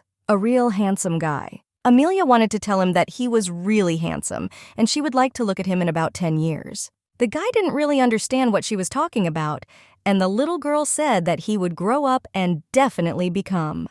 They were interrupted by her father, who took the baby in his arms. Amelia was very happy when she saw her father. After all, he is her most beloved pet. Only now it seems to her that Melchiad is very dissatisfied with something. This guy irritates the emperor the most, and what infuriates him most is that his daughter is somehow too kind to him. Maybe he should get rid of it. Suddenly, Amelia asked her father if everything was okay. The girl said that she did not understand at all how one could be so beautiful because she had never seen anyone more beautiful among people, and this means that you are definitely an angel. The girl asked if her dad was always so handsome. She was carried away again. Suddenly, the girl grabbed her heart and started screaming. The emperor was very frightened, but Amelia asked him if he knew that his smile was dangerous. She said that the whole world should pray for his beauty. Meanwhile, Luciana turned to His Highness and said that her reverence had not yet fully recovered, so she thinks she should go back to bed for now. The emperor ordered his daughter to be taken to the room. Amelia told Daddy that they would see everything later and waved. She really wanted Harville to wake up faster. She told the maid that he should get better as soon as possible, so she asks her to look after him. Luciana understood her and said that she would personally look after him. The lady trusted her very much. She again did not understand at all why she was so worried about others when she herself was in such a state. The guy noticed that she was a little caught and told her to be careful. Amelia was surprised. The girl said that everything was fine because she just stumbled, and that's all. And she said that she would come herself. Therefore, there is nothing to worry about. Well, suddenly she noticed that someone was picking her up. It was the father. The emperor said that he would take her as a comma, and the girl happily agreed. She truly adored her father. He told Melchiades that you shouldn't overexert yourself. The little girl completely agreed with him, and judging by the reaction of this little guy, he won't harm his baby. Therefore, the emperor decided that he should live. Vaga told her reverence to say A because she needs to take medicine. She should drink this and rest. If she needed anything, she should call Luciana. With her permission, the maid will leave her. Amelia was so scared. It seemed that Dad and Kais were about to fight. It's good that she intervened in time. Their future with Dad could again be in doubt. The emperor cannot quarrel with the main character, and it would be nice if there was just this. For some reason, her dad looks at her so strangely. Amelia had already begun to believe that he was angry with her, so she decided to ask if he was angry with her. The man was silent, and the girl did not understand at all what to do. The man finally hugged his daughter. Amelia was very glad that he was not angry. He refused to hug me, and he also tries not to squeeze too hard so as not to hurt her. Through such little things, she feels that he values her. In his arms, Amelia feels under reliable protection. It's like a dream. The girl was simply in complete shock because her father had just called her by name for the first time. The main character simply cannot believe that this is real. She really hoped that she was not sleeping at this time. The girl was so happy that she was ready to run around and sew up all the walls along the way. The emperor was surprised that she liked it so much. Amelia said that of course it was. It was a name that was well chosen for her. If Melchiades had known that she would like it so much, he would have called her by name long ago. After all, it's not that difficult. The main character was very happy and hoped that her father would be too, and she is ready to do anything for this. Amelia decided to say that by the way she became interested in something, the father asked what exactly she wanted to find out about him. She didn't understand why the guards guarding her room had changed. She hoped he didn't kick them out because of her. Melchiades said that he simply gave them a day off. Amelia noted that then she would have to say hello as soon as they returned. The next day, her guards returned and greeted her saying that they would never forget her mercy. Amelia didn't quite understand what was wrong with them. Still, the temple healers are different from ordinary ones. Amelia thought that thanks to the replenishment of divine powers, she was able to recover so quickly. This is all good, but for some reason, the elder from Bios is still hanging around here. The man chuckled and said that for sure now, everyone in their empire is chanting the feet of the sacred maiden. Amelia has only recently entered the world, and she has already saved so many innocents. This is undoubtedly God's work. He pours beautifully, but one of the 12 elders has so much free time to sit with her. Or maybe he needs something from her. And he thinks that she won't guess the order treated Priscilla as a debtor forever indebted for their work. They used her divine powers as a free healing elixir. The temple mainly lived on the money of wealthy parishioners who needed healing. Therefore, Priscilla was forced to spend even her vitality but to treat them. And if something didn't work out for her due to the constant waste of divine powers, all the stones, of course, flew towards Priscilla. The girl was shocked that they thought she would endure it too. Amelia told her maid that she felt sleepy. She seems so tired that she is about to fall asleep. The man laughed and noticed that he was so clueless and told her likeness to rest. Amelia said goodbye to him, and the man said that he perhaps was leaving her to Luciana. Amelia asked Luciana what he wanted here. The fact is that the emperor requested healers from the Temple of the Sacred Empire. So the elder came with them to Amelia. The girl was completely shocked that this was her dad's request. After all, he has a bad relationship with the Holy Empire, but he still asked for a healer, and he did it for her. Amelia did not understand at all what to do. The maid didn't quite understand what was going on. The girl said that her daddy loves her so much. The main character simply couldn't stand it with how cute he was. So it will be, she will live with him until the end of her days. Without her dad will definitely be lost. For some reason, Luciana felt a little sorry for the emperor. A few days later, Amelia tried to calm down, but she didn't understand at all when he would finally get out of here. The man said that he watched her and realized that she was not yet so good at controlling divine power. He told the baby to repeat after him and do it smoothly as if touching a newborn baby. Amelia has just regained her strength and he is already forcing her to use it. The elder told the maid that she was doing everything wrong and asked if she was really serving the sacred maiden well. He finds fault with everything and tells everyone off. He clings to the knights and tells them that they do not have such positions. He also constantly asks tactless questions. He said that the spirit in the castle was not so pure and suggested returning to Bios to receive proper treatment. Amelia believed that he was the only evil spirit in the castle. He's just testing her patience. She asked her maid if he would get out of here. Luciana told her to choose an expression and added that he would be leaving soon. Amelia said that it's about time, otherwise a little more and she won't stand it and will bury him right here. The maid told me to control myself. The girl didn't want to believe that all the elders of Bios behaved this way. Luciana said that not all, but for the most part, the girl was simply shocked by this. The girl was simply horrified that all 11 of them were like this.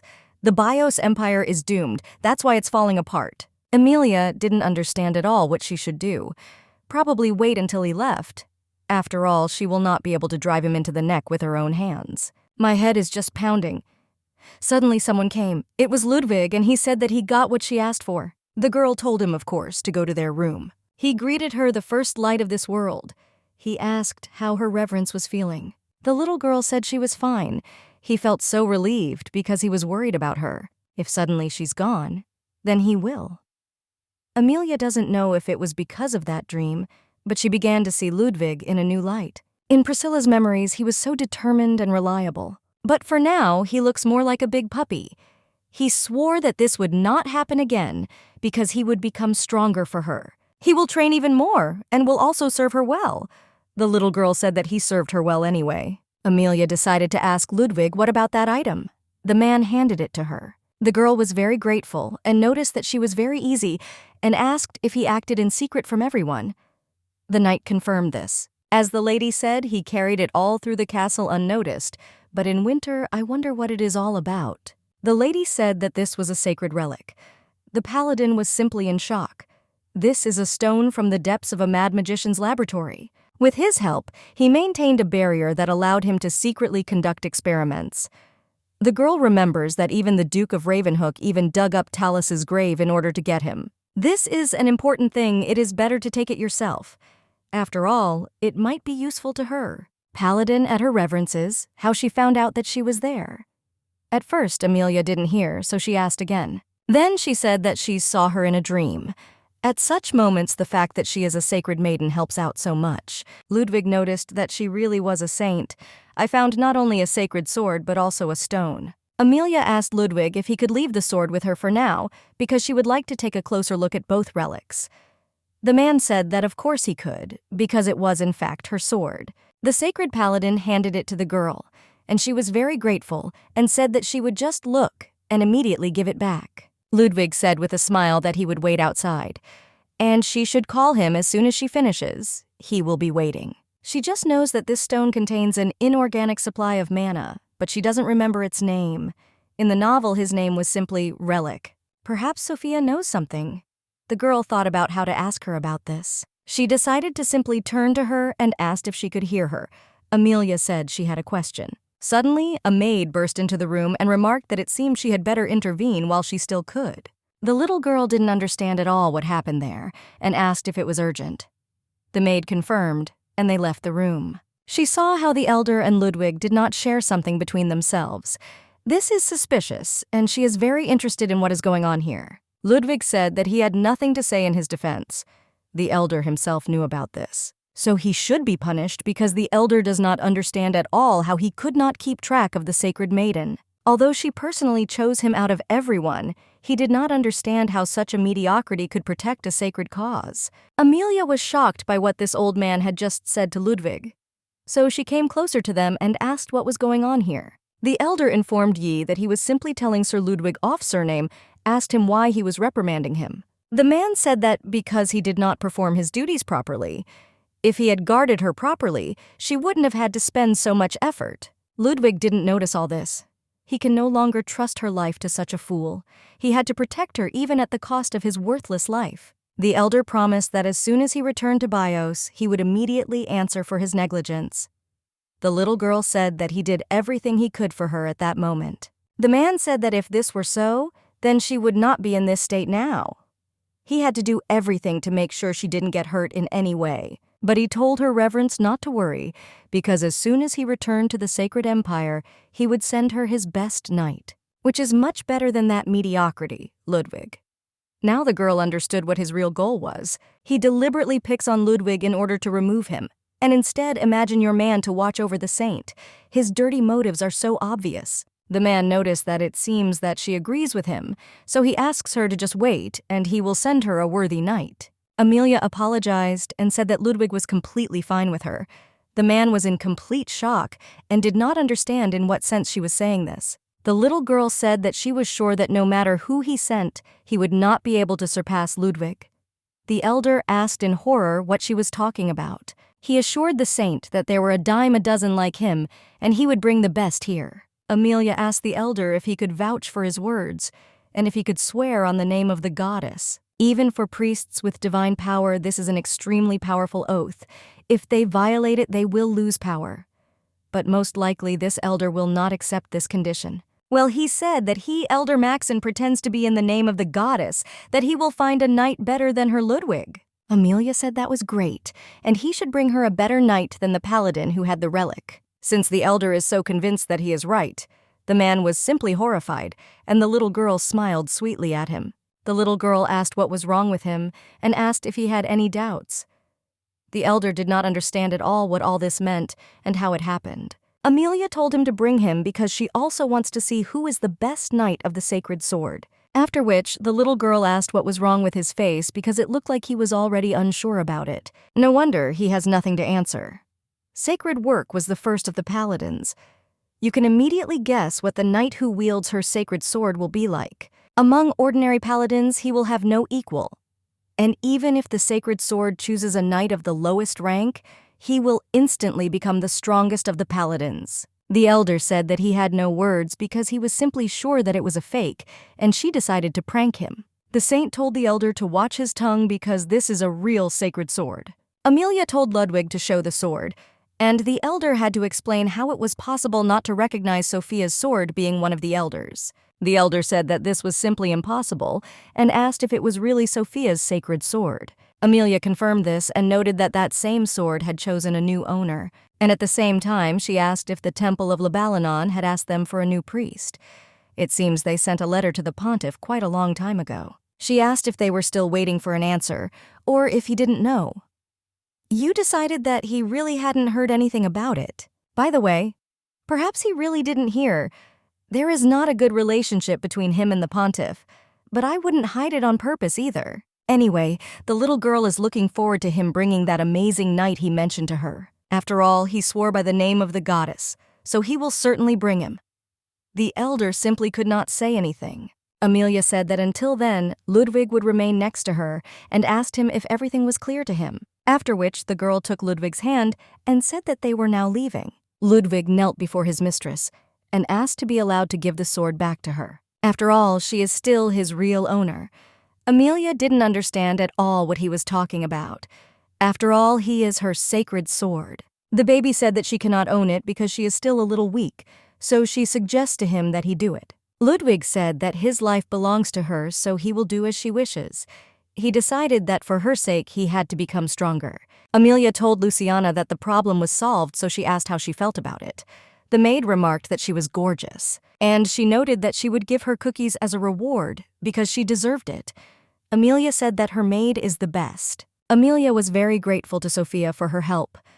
The woman said that there was nothing to thank her for because she also did not like that elder. The girl noticed that it was Ludwig who should be the owner of the sword. So she turned to Sophia and said that she wanted to know something she doesn't understand at all, why Sophia is helping her. First, she showed how Dad could die.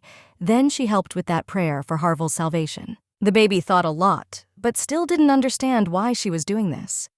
Sophia asked if she was against it. The surname immediately began to say that she was very happy, and even grateful she just wanted to know the reason, and also the price of her help. After all, suddenly, for the fact that she uses it, she then demands from her. Sophia said that firstly, she really only helped her with prayer. She created the miracle itself alone. It was she who saw the future and saved the boy. The family was in complete shock. Each sacred maiden has her own mission. It was hers to save this baby. Sophia wanted to help her fulfill her mission. After all, at one time, she failed hers. Therefore, I decided that I should at least help her. To be honest, she is very happy about their meeting, and until now, no one has been able to see her. For a long time, Sophia was alone. Amelia supposed she must have been very lonely. The woman laughed and asked again, but she still said that it might be so. Amelia hugged the sword and promised that now they would talk a lot, share stories from life, and spend a lot of time together. Sophia noted that this was great. And now she understands why her sword chose her as its owner. Amelia asked in shock why she did this. Sophia told her to think about what that boy was created for. Then she will understand. The main character did not understand at all what this could mean. She didn't understand at all how this related to the reason why the sword ultimately chose her. Amelia wondered what the sword was even for. She decided to ask Kais what he thought for what. He immediately started making faces as if she had asked something stupid. Now at least he doesn't tell her to back off anymore. Previously he looked down on her, but now he even collapsed next to her without the usual grumbling. This is real progress. Kais said that this sword is for killing.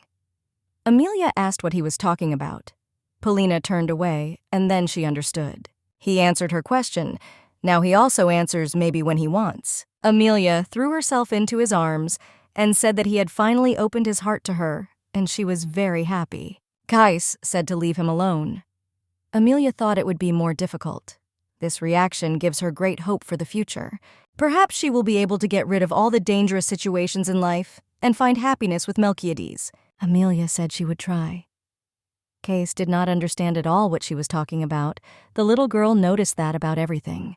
And everything will be fine with him. Kais kept telling her to let him go. Luciana informed her reverence that the examination was over. The guy immediately rushed to his younger brother. He makes a molt from the saint. She was shocked that he was really so disgusted by her hug. Suddenly it lit up, and the baby was shocked with you that the ball was crying. She started asking him why he was doing this and asked him not to cry. She was shocked that the sword empathized with Kais. Now it's clear what's going on. This is the reason. Kais was not mistaken. I say that swords are created for killing, but they also have another purpose. This is protection. The sword was created to protect the people you love. The desire to protect Priscilla made Ludwig the master of the sword, and her desire to protect her dad made her the mistress of the sacred sword. Now everything is clear to her, and she is grateful to him for the hint, and she hopes for his help in the future. She thinks she can protect her father. The elder asked the man how her reverence lived there. He said that everything was fine with her and she was recovering. Very soon she will fully recover. The elder noticed that it was very fast. She will go north as soon as she recovers. And then, so he decided to ask if it was possible to slow down this process a little. The man was in complete shock, and did not understand why he should interfere with the healing.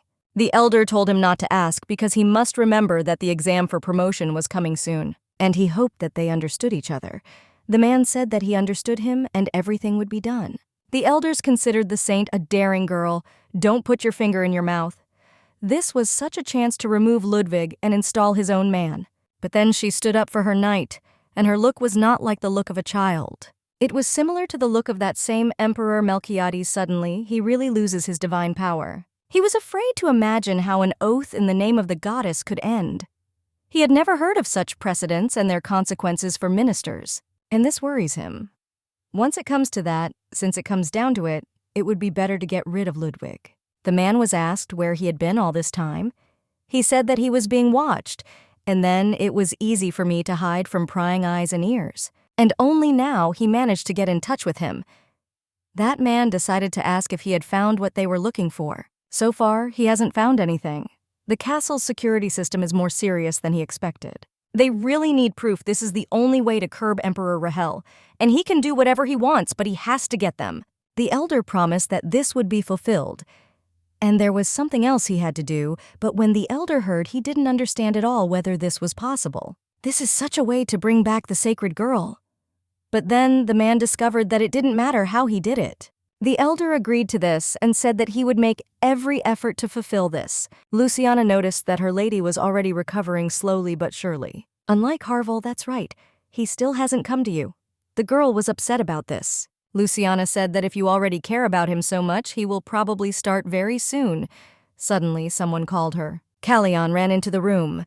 He shouted to her reverence that trouble had happened to the emperor. Almost in tears, he begged for the little girl to stop his highness. They quickly went after him. The little girl asked in horror what happened and what this situation was. The elder shouted at the emperor and asked to look somewhere when their precious sacred maiden was exhausted. It's Elder Maxon again. Amelia is already having some kind of déjà vu. Last time he got to the bottom of Ludwig, and now he got to the bottom of her dad. Dad won't stand on ceremony with him, and she needs to intervene as soon as possible. The elder continued to be indignant about something. Maxon said he thought so. After all, they are all the same non-believers, and he absolutely did not understand how such a person could even be appointed as her father. The elder knew what would happen after all, and he said that heaven would punish him because he has no forgiveness. He said that he was taking her reverence back to Bios. After all, the sacred maiden must choose a normal family. Now it's clear what it is. This is his real one, but he's some kind of immortal, so he can tell her dad all this right to his face. The emperor already had his hand on his sword. Callion told the saint that they urgently needed to do something, but the little girl said that there was no need, because for now they would be watching. The little girl hoped that he would not do anything stupid. A conflict with the Holy Empire is now extremely disadvantageous for him. However, knowing Dad, it's better for her to intervene. She approached and turned to the elder, asking him if he was now against her father. Her reverence said that they were really to blame for her suffering, and he could not close his eyes to her condition. Judging by the length of rehabilitation she suffered greatly, Amelia noted that she understood his feelings. But she's okay in the end. The elder was in complete shock. Amelia said that he should understand because her dad also became a father for the first time, and people tend to make mistakes the first time. Amelia is already healthy, so she doesn't understand why she's fighting. The elder asked in horror what she was talking about.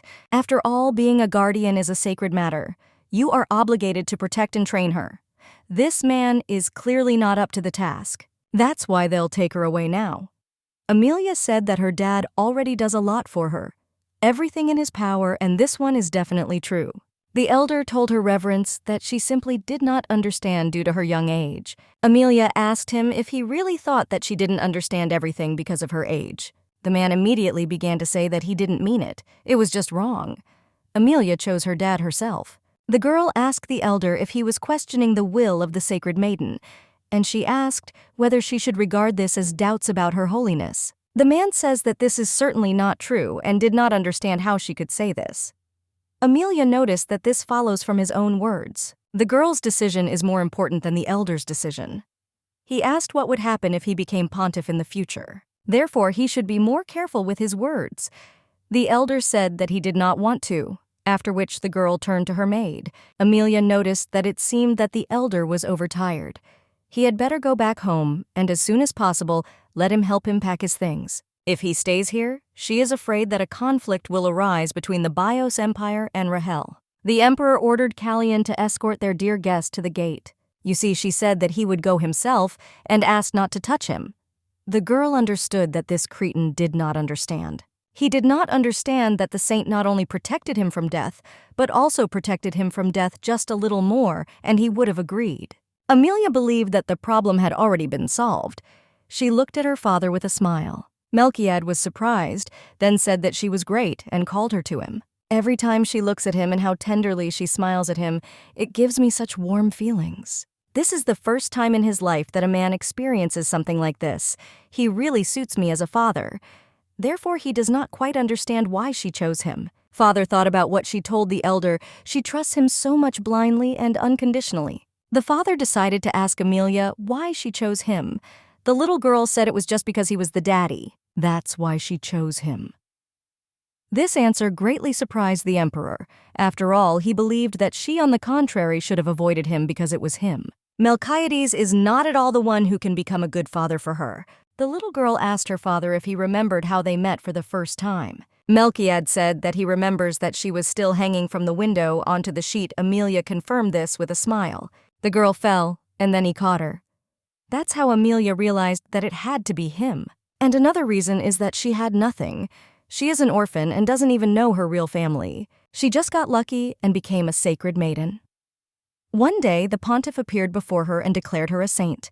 And then everyone else began to look at her with a blessing in their eyes. And only her dad looked at her like an ordinary girl. Therefore, she thought that only he could treat her normally. These are all the reasons why she chose him. The father promised that he would do everything to protect her from any dangers of this world. He gives his word. The emperor decided that he would not care until she became an adult and could stand firmly on her own 2 feet, even if he has to sacrifice his life. And when she grows up, he will let her go so that his atrocities do not affect her in any way. The girl believed that she was in heaven, who said that he would protect her and promised to do so. When she heard these words stupidly, she got everything she wanted from life. This is an extremely happy life. Now you can sleep peacefully. Luciana told my lady that now was not the time to sleep. Amelia said that she was just very happy, and that's why she said that. The maid asked what happened that her mistress was so happy now. Amelia said she couldn't tell her that, because this is their secret with Daddy. Luciana understood what happened, so she did not insist. She said that the elder had recently left for his place, and he asked him to convey her wishes for a speedy recovery. The lady shuddered, and she asked why she even reminded him of him because she was in such a good mood. The maid asked if it was normal that she let go of the sacred healer, the wind he had not yet healed her. The little girl said everything was fine. Unlike the previous one he treated carelessly, Luciana didn't understand and added that you had another reason to worry. The elder insisted that Sir Ludwig accompany him, so her knight had to go. The little girl was shocked that he was going to mock her poor Ludwig again. You can expect everything from him. Thanks to him, Amelia realized that this world is like a troubled potato field. As soon as she managed to get the sprouts of Daddy's love to sprout, the first pest came out. To survive here, you need to clearly set your priorities. The primary goal is to stay alive. She does not want to live the miserable life that is destined for her in the novel. This is king number 1, number 2, 3, and even 4. The most important thing is her safety in life. Now she has a family and her dad loves her. It seems that the biggest crisis has been overcome. Her next goal is to make Dad happy, and for this, something needs to be done. Namely, to deal with the sacred empire. She doesn't understand at all how they dared to touch her dad. He is her favorite character, and she will not forgive them for him. But she cannot achieve this goal right now. Therefore, we will have to postpone it for now. To achieve your goal, you should start with a small task that you can now do. For example, earn a couple of tens of billions. She doesn't know what might happen in the future, so it's worth preparing for anything. And one more thing, she needs to charm the main character, so that he would be on his and his father's side. For the sake of their common peaceful future, Amelia will make sure he takes her side. The girl was ready to do anything to charm Kais. At this time, the guy felt some kind of ominous feeling. The elder suggested that they take a little rest and continue on their way. The man turned to Ludwig. He ordered the knight to go on reconnaissance and check if there were any monsters in the area. The paladin asked if he should go alone. The elder said that he was obliged to protect them from all dangers, so he must go. The elder was confident that the mercenaries hiding in the forest would deal with Ludwig. I feel sorry for him, of course, a little, but he has nowhere to go. And you are necessary for the sake of his plan. It is dangerous if there is a knight with a sacred sword near the sacred maiden. The proverbs did not realize his existence. We must deal with him. He decided that he would return to Bios without him, and if anyone asked, he would tell them that Ludwig had fallen in battle with a monster. Suddenly, he heard a sound and told the paladin that he had already told him to check everything well. But when he saw who it was, he started shouting that he should not come. Aquilo informed His Highness that he had checked on the elder as he had ordered, but could not find information about who sent him. However, the attack on Cheese Ludwig was precisely orchestrated by him. Melchiades directly asked whether the elder tried to kill the paladin. Aquilo confirmed this and added that there appears to be internal disagreement. The emperor ordered him to find out the details. Aquilo immediately sent more people. He also had a report on another issue. Refers to the instructions he gave him earlier about new types of monsters. He didn't find any special information about the magician's laboratory, and he thinks that for this, he will have to turn to the magic tower in the north. The emperor liked the people from this magical tower. Therefore, he did not understand at all why he came to them. He asked him what he thought of licking what Urigen's ruler Replius had to do with it. But Aquilo wasn't particularly sure about the comma, and noticed that he looked like a lump, and hoped that this time he wouldn't get away. Aquilo said he didn't like him, therefore he will shake it up. That is, he will conduct an investigation. The emperor told him that he should know when to stop. The man said that he had another question. Aquilo asked when he would return.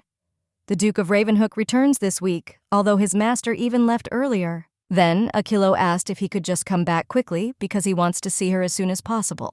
The emperor asked who exactly he wanted to see.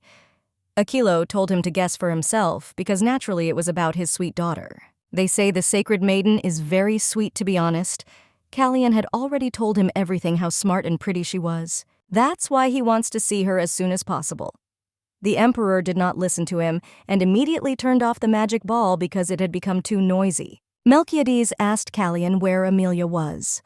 The knight said that in the morning she went to visit Sir Ludwig. She seems worried about him. The saint is so caring, she is just a real saint and angel. First, Aquilo, and now he behaves this way. The emperor's mood has soured. He doesn't even understand why all this chatter makes him so angry.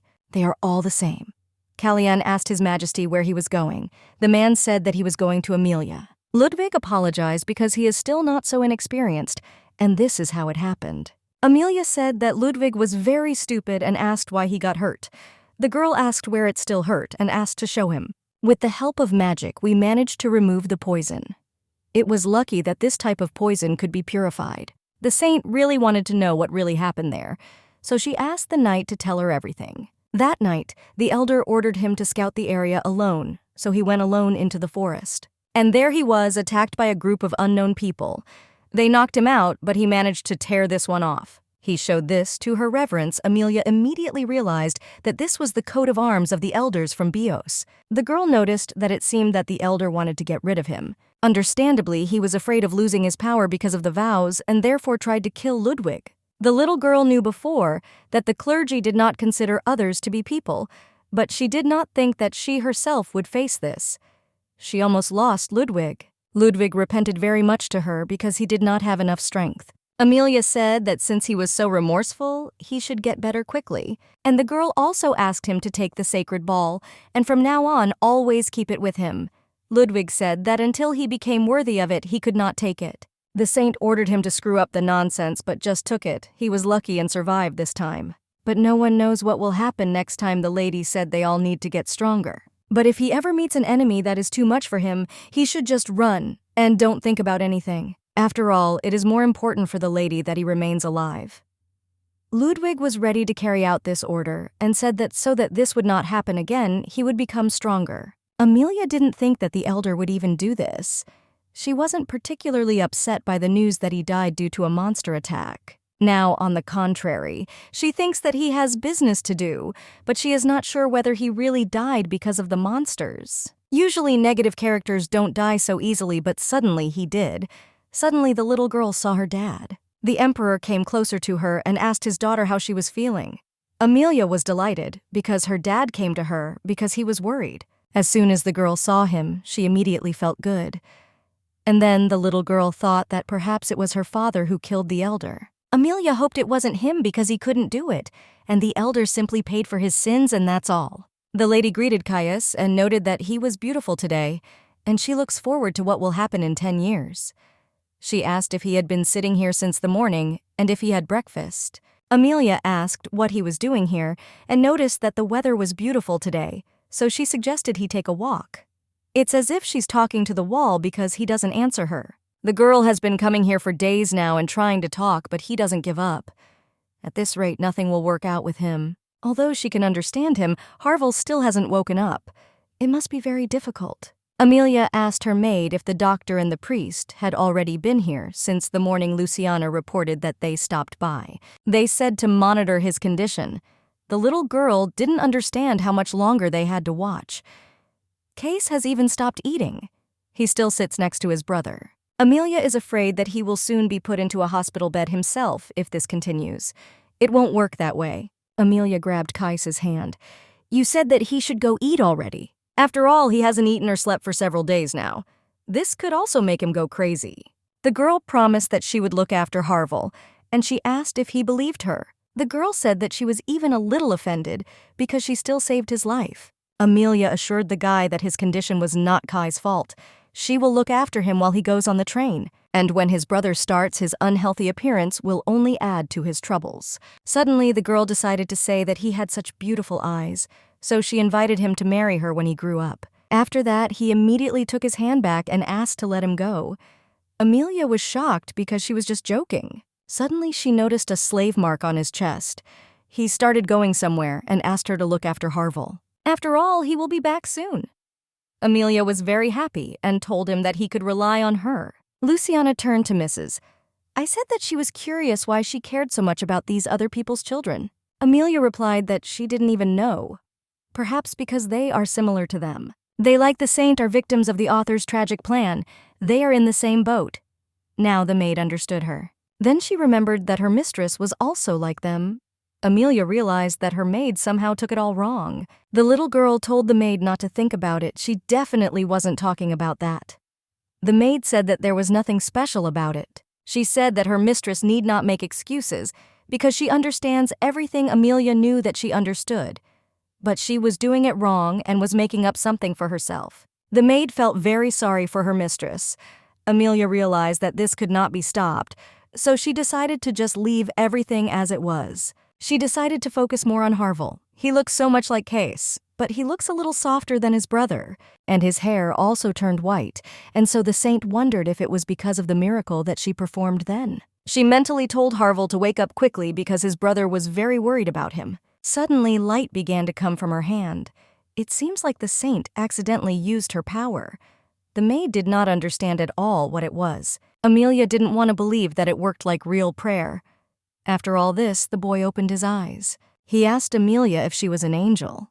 The little girl immediately greeted him joyfully. Amelia asked him how he was, and the boy said with a smile that he was fine. Harville asked if she saved him. The girl said that it was true that his angel saved him. Amelia told the maid that she would go report this. When Case found out about this, he immediately rushed into the arms of his brother. The guy was very happy. It's such a relief now Kaisu I will have to suffer. In the book he was in so much pain after his brother died. Every time she read about his torment, she became so sad, although she still empathized only with Melchiad. Luciana informed her reverence that she had brought a doctor and a priest. The little girl approached her brothers. She asked Case to allow specialists to examine him because now everything would be fine. It won't take much time, after which the guy agreed and walked away. The kids themselves began to wonder what they were discussing there for so long. The baby woke up, which means everything is fine. This is too long. After all, something else is wrong. Their faces are not happy at all. The girl approached the doctor and asked if everything was okay with Harville. The doctor reported that he was physically healthy. But there's one problem. It is not yet entirely clear why this is so, but he is now dependent on divine power. To lead a normal life, he will have to undergo regular cleansing. Moreover, the usual prayers of priests do not suit him. All this time he tried to clean it, but it did not react. This means that only a prayer for a high-ranking priest will have an effect. The little girl asked what would happen to him if the cleansing was late. They reported that his body would sharply weaken, and if he could not cope, the boy could die. Things are bad. This is the other side of salvation. The girl thanked them for the inspection and said that they could go. Amelia can imagine what Case is thinking right now. He thinks that he will catch a top-ranking baitfish even if he has to kidnap him. There's nothing you can do about it. Amelia turned to Case and did not say that she would help him. Case asked with displeasure what she could do. The little girl in shock asked if he knew who she was. The girl immediately called Luciana. The maid said that before him was Her Reverence Amelia Priscilla Rexe Rahel Bios, a sacred maiden. He sighed heavily. Amelia understood that with his character, a request for help would not be forthcoming. He's too proud. However, it was he who saved Priscilla. Therefore, she decided that she would repay this debt to him. The girl told him not to worry about his brother because she would not leave him. The guy asked how long this would last. Amelia said, until the end, Quas was suspicious of her and asked if she thought it was real. The girl didn't understand why not. She says her divine power will never dry up. Fuck, she's a sacred maiden. Case said that he did not need her handouts. The girl didn't understand at all what he was talking about, because he needed to remember and told him to think about his brother. Besides, she is actually his guardian angel. This is what he and Harville decided. But if Case doesn't want to be obliged to her so much, then this can be solved. He might just give back in the future, too. This is a deal that will benefit both of them. Quais asked how exactly he would pay her. Amelia thought about it and said that he must prove his usefulness himself. She bets that he will reach his potential in the future. Then he will repay the debt by doing something useful for her, after which the little girl asked what he thought about this and whether he agreed to a deal with her. The guy agreed and said that she would not regret it because he promised. Amelia was very happy and said that in that case she would look forward to his triumph. Luciana noticed that her likeness was literally glowing. Amelia said that it was so because she was in a good mood. Naturally, it is good because now Cais is on her side. We must try to captivate him so that everything ends well. There's only one problem left. This is the mark on Cais's body. Slavery is prohibited in Rahel, but the law applies only to citizens of the empire.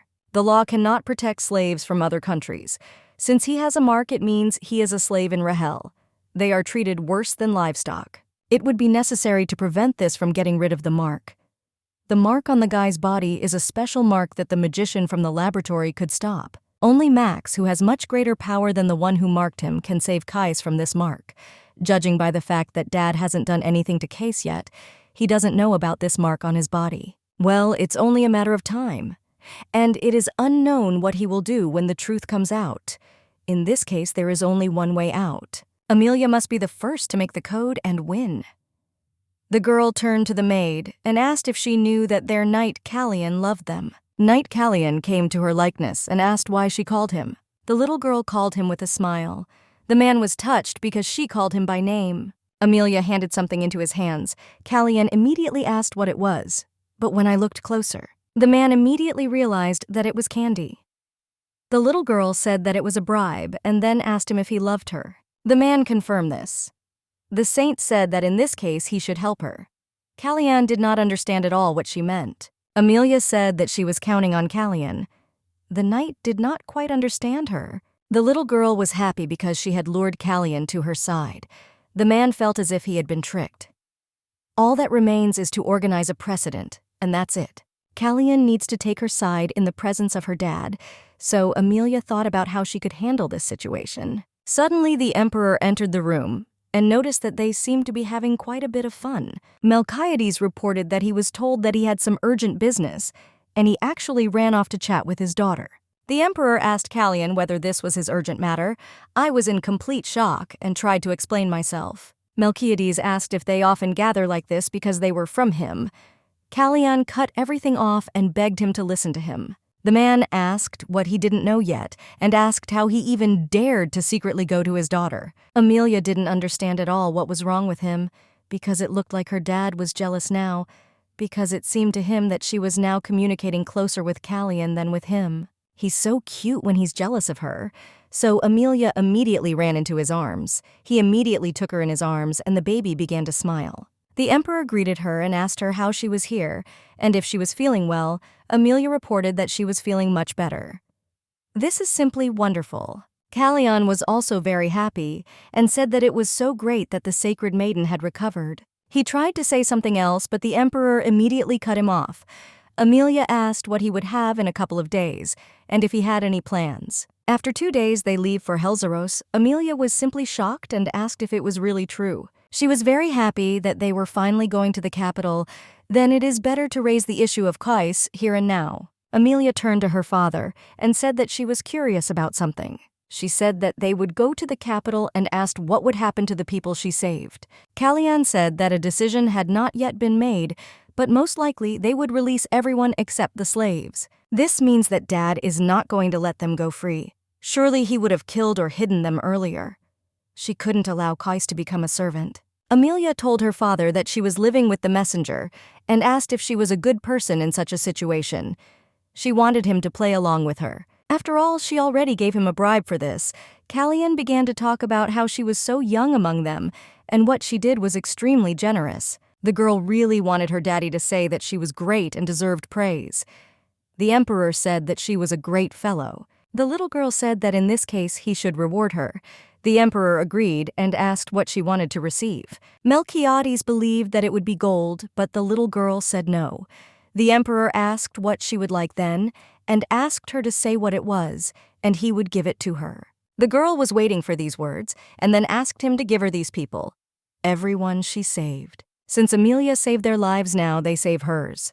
The girl thought it was very fair, and hoped that he would let her take them. The emperor didn't even know what to say. Callion immediately ran up to them and said that this was possible. Of course she can, because she saved their lives.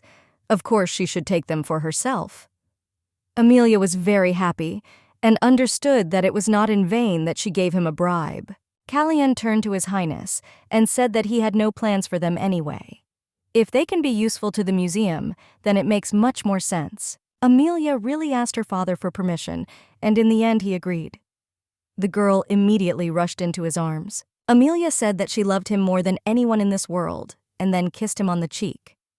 Callion and Luciana were in complete shock. Callion, we all said that her likeness kissed the emperor. Amelia asked her father what happened to him. And then she realized that this was a great opportunity. Before Dad comes to his senses, she needs to act quickly. The little girl told him that she had one more request. The emperor still hasn't had time to choke from that kiss. The guy asked if she was offering him a fight with her father.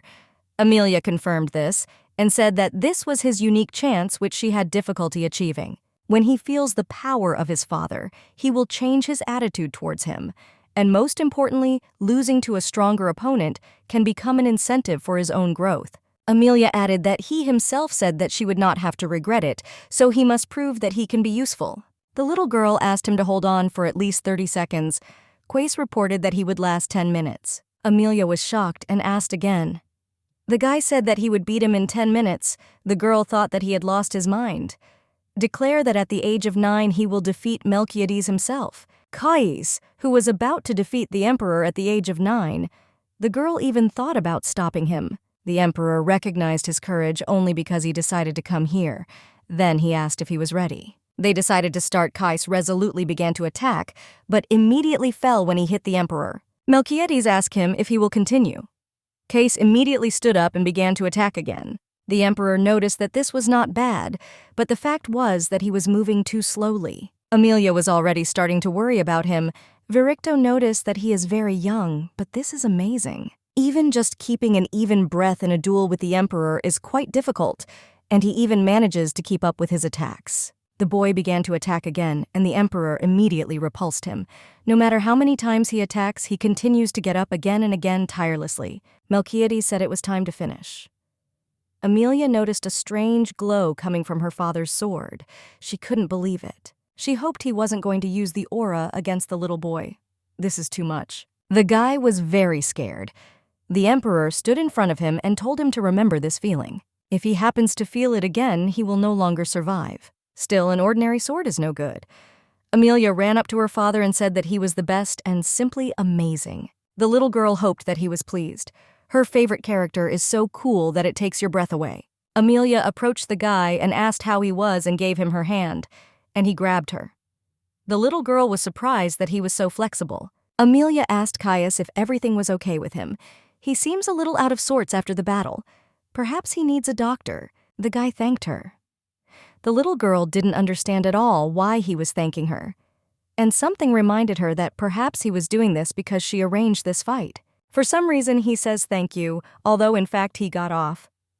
When a person changes dramatically, they say he is born again. Amelia was told that the emperor was calling her, and the baby immediately went to him. But suddenly she felt a strange feeling when she looked towards the guy and noticed a strange look on herself. She noticed the sparkle in his eyes when he looked at Dad. The family really wanted Kays and Melchiades to get along, but she did not intend to create an idol for Kaisa. It won't work that way. She took his hand and told him not to even think about being more fanatic about his father than her, because he belongs to her. The baby didn't understand at all what this look meant, and believed that he didn't like something. A few days later, the Rahel Empire Aquio was glad that the emperor was finally returning. Most of the nobles came to meet him. Duke Nukram left to hunt a monster in the western lands. Duke Vane has failed to show up again, although this is not the first time he has done so. As a result of the 4 great dukes, only Aquilo and he came today. Aquilo greeted Lord Ravenhook. He also greeted politely and thought that he was an underwater snake, and Aquilo considered him a sly fox. Aquilo noted that he had heard a lot about the return of Lord Ravenhook, and noted that they had not seen each other for a long time. In other words, he knows that he returned a long time ago, but only came out now. Ravenhook said that they really hadn't seen each other for a long time, and asked him how he was here. After all, he himself looks after such a large palace, and it's probably very difficult for him. In other words, he didn't understand why he should come if he was here. Surely he likes to run the palace alone. Aquilo was grateful and was pleased that his efforts would be appreciated. The Duke noticed that there was not much trouble here. Of course he likes it. He must be silently jealous. By the way, Aquilo asked Ravenhook if he had met the new princess, but he pretended that he did not understand what we were talking about. The Duke was surprised that he did not know. This is what he said. The emperor gave orders that were sacred to the cause of the princess. Ravenhook said that something is not so simple, and the law does not allow my own child to inherit the title of princess. Aquilo added that the emperor was writing legally. Suddenly, they began to greet His Imperial Majesty. Everyone welcomed His Highness home, and everyone said glory to the light of Rahel. The emperor looked around and then told the girl that she could go out. Everyone was shocked when they heard the child's voice. She arrived in the same carriage with the emperor. This is against the rules of the imperial palace. Amelia asked her dad to take her in his arms. All the people thought she didn't know what she was doing. Everyone thought that another soul would soon say goodbye to this light. It's a pity she's very young. But after her words, her father immediately took her in his arms.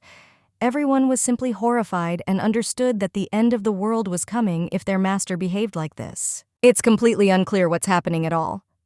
The emperor took this child in his arms. How is this even possible? Amelia saw that they were all perplexed. Surprisingly, now she sees how Dad has changed after meeting her. Melchiades even smiled. Amelia noticed that he was amazingly handsome and began to cuddle up to him. The father asked if she was okay, after which the baby began to say that it was very difficult for her to breathe. The emperor immediately ordered to call the doctor immediately. Dad asked what was wrong with her and asked if she still hadn't recovered. The little girl said that's not the point. The maid had a bad feeling about it. The little girl said he should give it back. Melchiad did not understand at all what she was talking about and asked what he should return to her. As a result, Amelia said that he should give her heart because he stole it. And once again, she asked him to return her heart. Luciana knew it. The doctor understood that it seemed that he was not needed here. The emperor turned to Callion. You ordered the heart to be found. Callion was immediately ready to carry out his order. The maid was in complete shock. The knight said that he would certainly find it and bring it to his master. Luciana did not understand at all what he was going to look for. Aquilo also didn't really understand what had just happened. It looks like everything is shaping up in a very interesting way. The knight came to the saint and asked if such a heart suited her.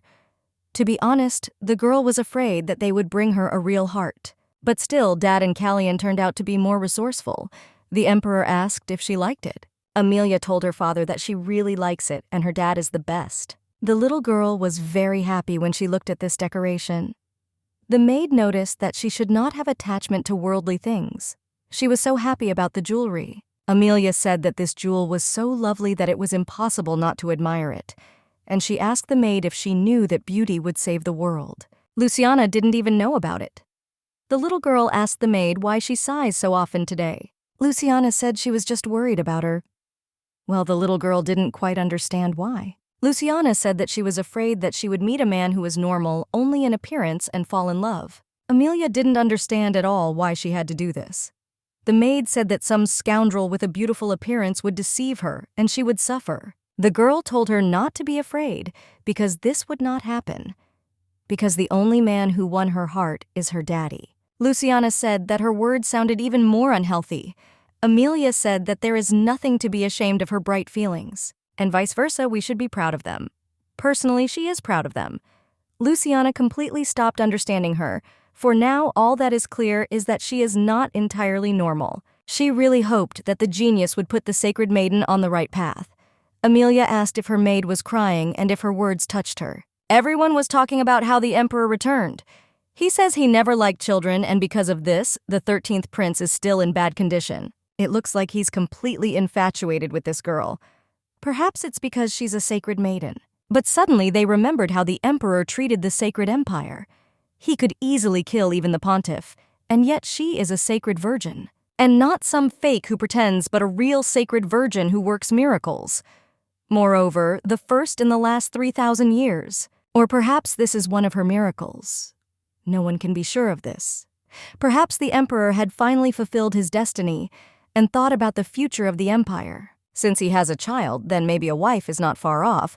Aquilo believes that the time is right for the future empress to appear. The emperor didn't understand what was happening at all and asked if they had all gone crazy en masse. He returned to Rahel only a week ago, and the series of unpleasant events still does not stop. He suddenly began to receive marriage proposals. Every night, girls who had come from nowhere were waiting in his bedroom. If this is the work of the aristocrats of the empire, then they will not be happy. Are they really that impatient to die? Aquilo said that His Highness should not worry so much. It's just that everyone wants an empress in their family, so they are trying by all means to grab a place. The emperor decided to ask Herzen if he had contributed to the appearance of these women in his bedchamber. In particular, his cousins. The duke said that he did not see anything strange in this. You asked, and he knew how surprised he was to see how he got along with the sacred maiden. But he believed that he knew him inside out. And no one even suspected that he would turn out to be such a sweet and sensitive father. They all say that he has finally learned to love. The emperor asked with displeasure what kind of nonsense this was. Aquilo noted that he thinks so too, but the problem is that those around him believe this nonsense. A beast that has shown its weakness becomes prey to be drooled over. Now the emperor already has many fans, and there will be even more. Melchiades ordered him to save him from such happiness. Aquilo didn't understand why not enjoy the moment for that matter. Previously, he was not at all against night company. And the emperor had fun to the fullest in the old days. Yes, it used to be like that. The man could not sleep at night then. Therefore, he needed at least some kind of distraction. But neither women nor the strongest alcohol could relieve him of his headache. The emperor ordered that he stop it anyway before he himself killed everyone. Aquilo hoped that an empress would finally appear in Rahel. He decided to add that he was wondering when he would introduce him to her reverence, because he was waiting and couldn't wait. That brat Aquilo is as usual. He still can't wait. What does he want from Amelia? Skip from immoral psycho to Amelia? The emperor was already imagining such strange thoughts in his head that he himself was in shock. The emperor told him to die. The duke asked again. Melchiades said that when he dies, then he will present her to him. Aquilo didn't understand how this was at all because he also wants to meet the sacred maiden. The emperor didn't even want to listen to him. Amelia didn't understand where all this was coming from. It's been a long time since he's been receiving a ton of gifts. Her wardrobe is already overflowing with beautiful outfits. And also shoes and hats, lots of accessories, even glasses that she doesn't wear. Therefore, the girl does not understand at all why she needs so much of everything. And most importantly, that one is a real tiara. She had only seen these on the internet.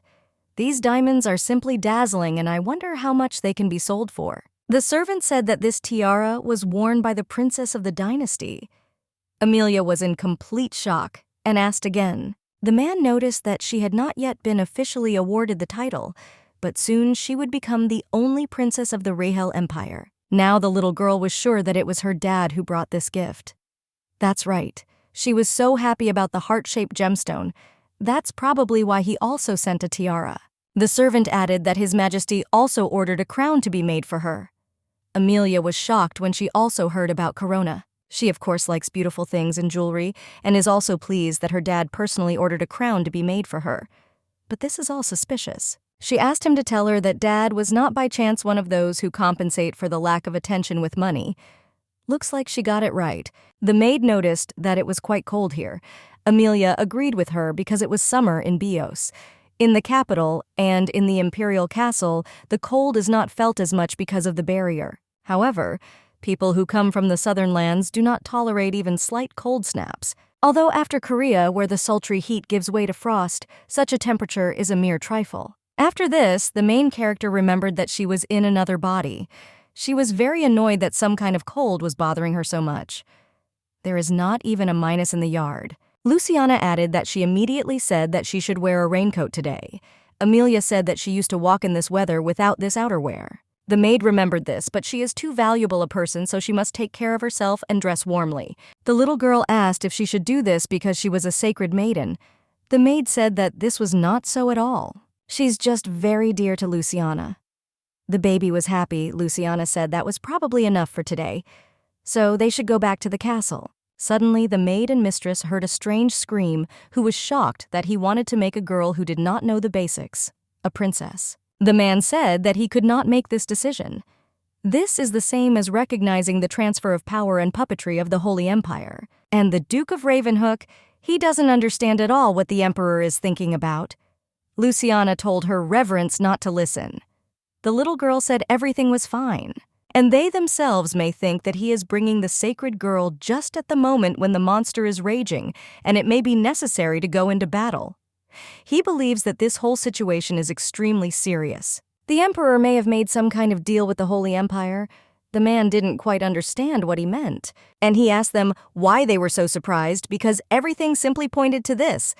For 3,000 years, there were no sacred deeds, and then suddenly this girl appears. This is suspicious. The child that the Emperor brought with him. They are not even sure of its holiness, honestly. Maybe this is an ordinary girl whom they themselves proclaimed a saint.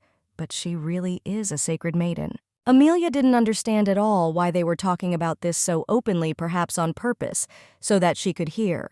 The girl tried to stop her maid, but she said so that she would not restrain her, because she would inform in a kind way, but with the language of force. The baby told Luciana that anger is a sin, to which the maid said that she was not angry at all. She was only outraged as a representative of the Holy Empire. Rather, even as a person who faithfully serves her reverence, Amelia said that was what anger meant. The little girl asked her maid not to do anything where she should show her only good deeds. Amelia said that everyone will get what they deserve. She will personally take care of it.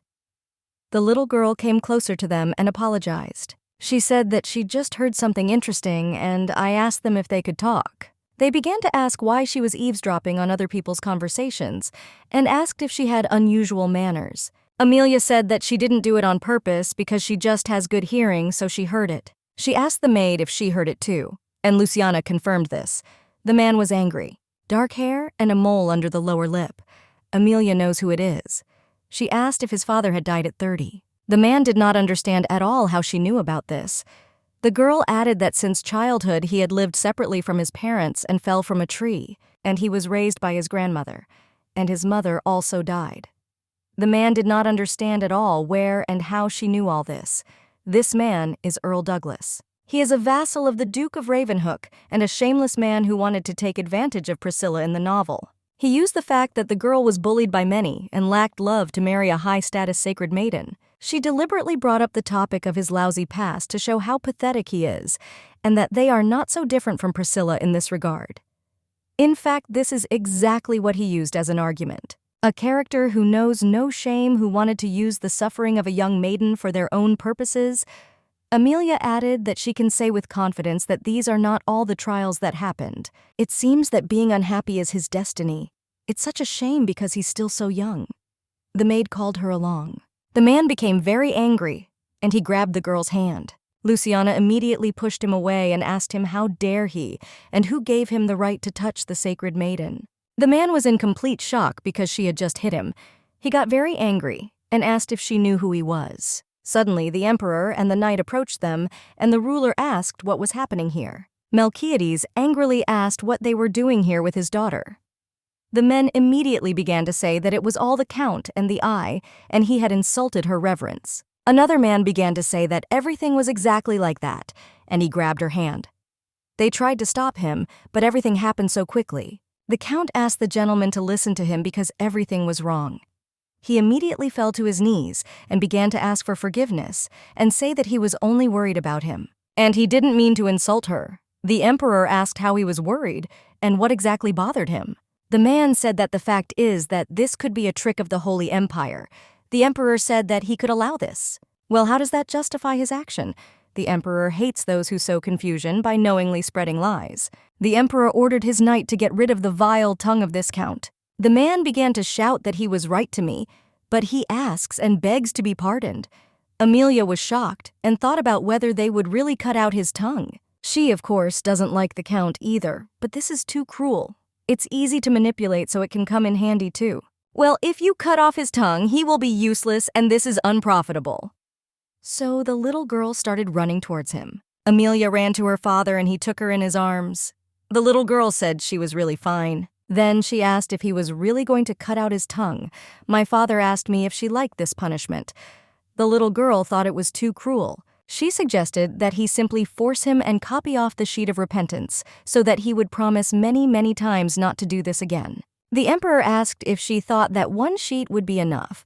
The counts noticed that her reverence was so naive and so kind. The little girl asked how about 3,000 sheets of repentance. The punishment seems harmless, but do not forget that there is no printer in this world. So after 3,000 sheets, his arms and back will hurt so much that he himself will want to die.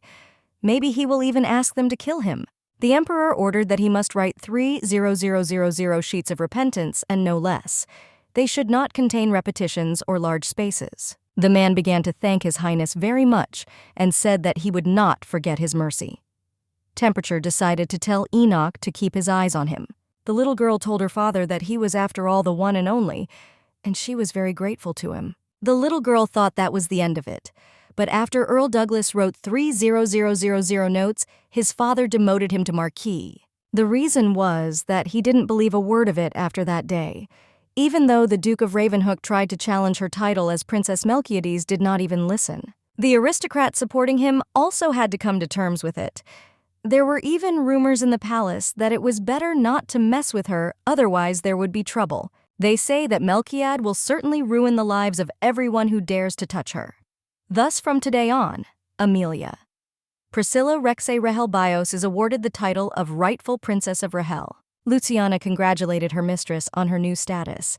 Now she is a real princess. Amelia still couldn't believe it. The maid asked if she should now be called Your Highness. Well, the little girl said that she should continue to call her Reverend. She took it and remained a sacred virgin. Luciana agreed with her and added that she didn't think that Auntie Fig would agree to all this. According to the rules after adoption and before coming of age, she had to renounce her status as a sacred maiden of Bios. Amelia didn't think it would turn out like this either. The adoption process changed, so the father and the pontiff agreed to make changes. Even if she becomes a princess, she will not lose her status as a sacred maiden. This edit turned out to be much more suspicious to her, but thanks to it, she remained a sacred virgin. And she likes it. Suddenly, someone knocked and asked if he could come in. A woman came into the room and introduced herself as Margaret, who is the head maid. She provided her with maids of honor who will now serve her. They all greeted Her Highness. Luciana said that Her Highness was also very happy with them.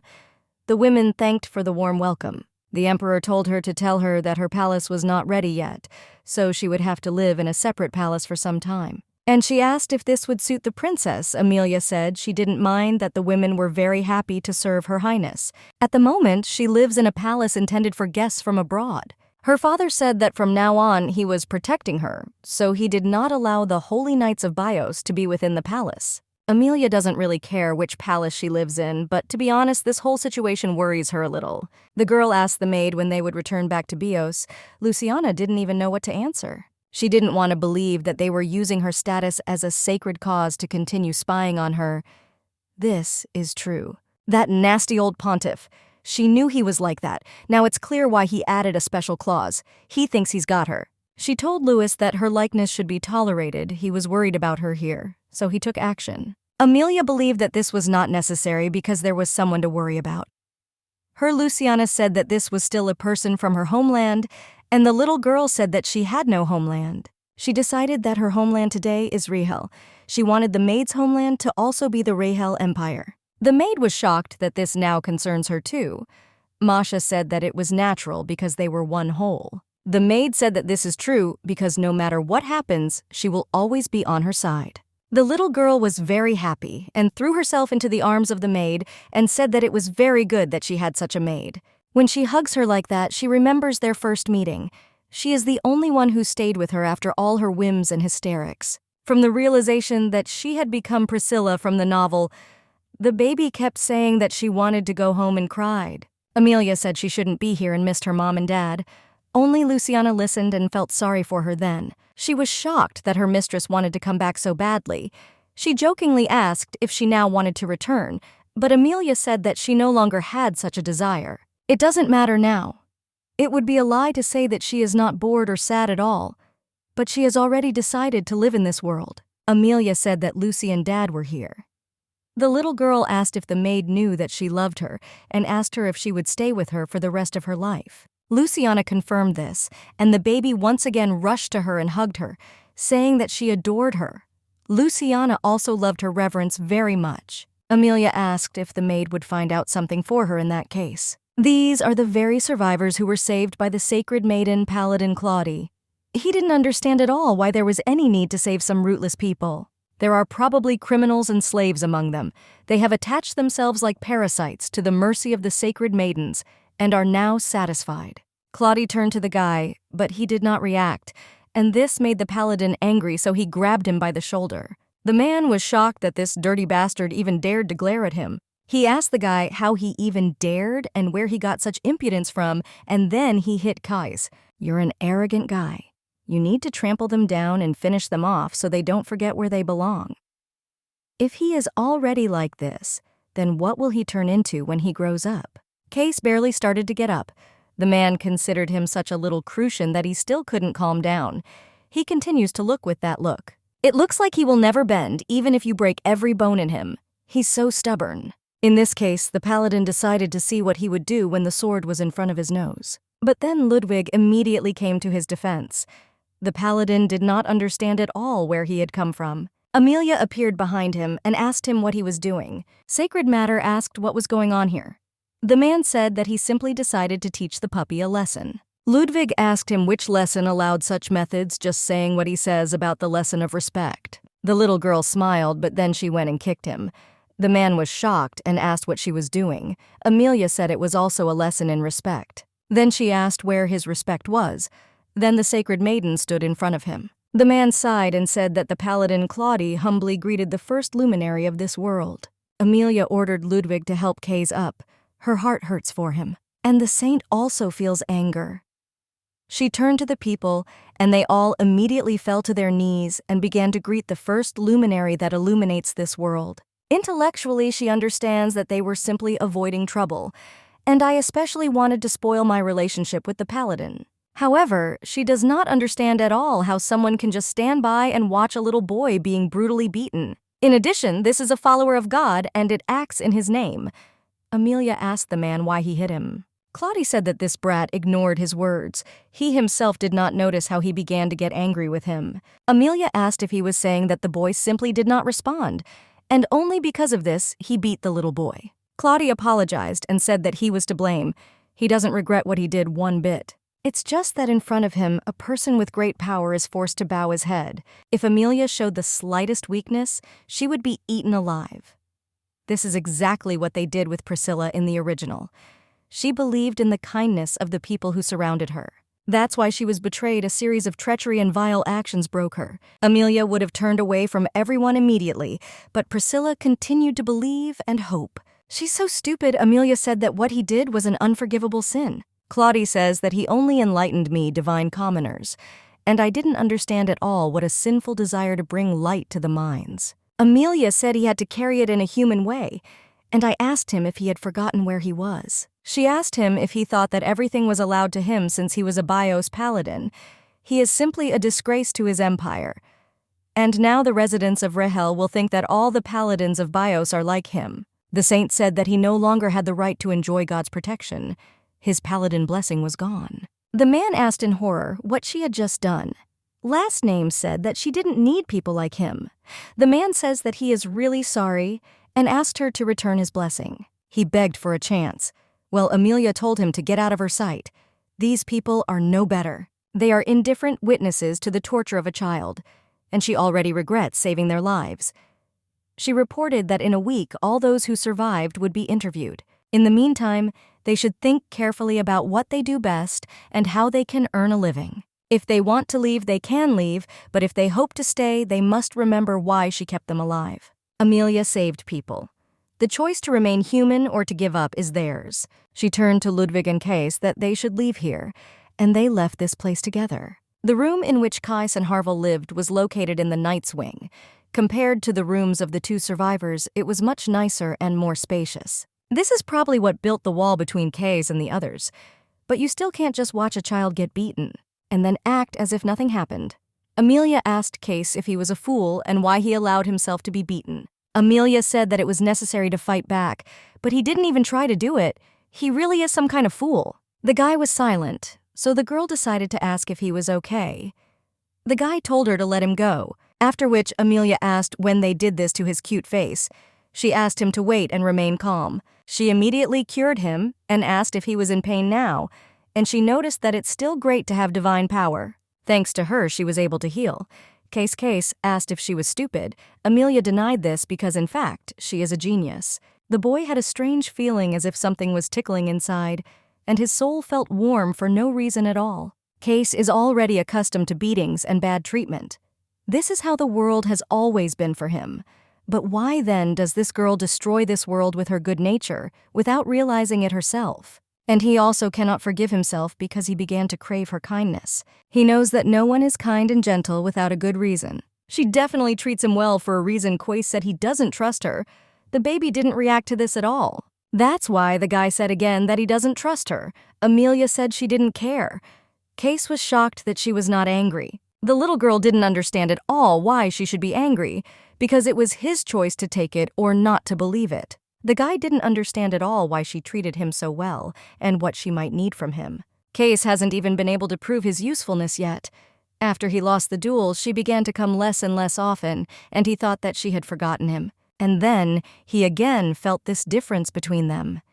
He suddenly realized that unlike him, who could come to him at any time, he himself simply did not dare to approach her. Therefore, Kais decided that she was disappointed in him, and they would never see each other again. He decided to ask why she decided to come to him like that. After all, she didn't show at all for so many days. The little girl was shocked and asked if this upset him. Amelia asked him not to be offended because she was just busy. This Flowers Quace said he was not offended. The girl asked if it was true because he looked angry. The surname said that he may not believe her because it is his right. But if he still believes her, he will never regret it. Caius noticed that she was very strange. It's the first time he's seen her smile like that. He doesn't know why, but he can't take his eyes off her. Paladin Claudy was the second son of an aristocratic family with a long history. After his baptism, he became a paladin in the Holy Empire. Due to his background and superior abilities, he stood out among other paladins, and even his hot temper did not prevent those around him from admiring him. That is, it has been like this until now. Now everyone hated him and said that he was a real disgrace to the paladins. They did not understand at all how someone who serves God could do such a thing because of him. Now I condemn them. They were practically expelled from Rahel with a scandal. This is such a humiliation. It's all because of that brat of a saint. She looked like she could shut up anyone. She seems petty, but she has a lot of cunning. She's some kind of dirty orphan. The paladins informed him that they were returning to Bios without him, but he won't somehow get there on his own. Although without God's help, maybe not. Claudia didn't want to believe that he would just disappear here. And all this because of some petty girl. Suddenly they came up to him and said that he was one who had lost his way, but longed for salvation. Claudia asked in shock who this man was, and the stranger said that he was the one who came to save him. The maid told her coexistently that all these were gifts in honor of her new title. There are so many of them. But the nobles of Pain are not happy about all this. They're probably just trying to make connections now. Suddenly, the girl noticed a familiar pattern. This gift was sent by the Duke of Ravenhook. It was exactly like that. Amelia ordered them to throw it away. Now Luciana told her reverence that this cannot be done. Well, the maid said that there was nothing wrong with that because the emperor also ordered that it be placed separately. Amelia was very happy because after all, she and her dad understood each other. The girl decided to check if there was anything useful here. Most are gemstones or handicrafts, but Dad had already given her many other gifts, so she doesn't need any more. Suddenly, she came across a sword. It was quite small, just enough for a child. She brought it for Case and said it was his gift. The guy asked what it was. Amelia asked him how he couldn't know what it was because it was a sword. Although it is small, it is a sword that she personally blessed. Amelia asked Kais how yesterday went and if anything unusual happened. Quace said everything was fine. Over the past few days, she had been coming often to see her boyfriend. She still couldn't get out of her head the confused expression on his face. He is also still a child, and he is probably lonely. From now on, Amelia must take care of him. The little girl asked if he knew that she was now the Princess of Rahel, and she asked him how about welcoming the new princess. Amelia asked him not to make such a face because it was a joke. The girl told him that it was such a strange feeling, in the sense of being the emperor's daughter. Previously, those around her did not value her, but when she became a member of the imperial family, it seems that this world has begun to recognize that he and his father are now a family, and it makes me happy. Now she can say with confidence that he is her dad. Case didn't understand at all why she loved him so much. The baby was surprised by such a question, so she said that he himself admires his father, but Quais said that this is different, and that he is a dangerous person. Amelia knows this herself. Case was surprised that she knew about this and still loved him.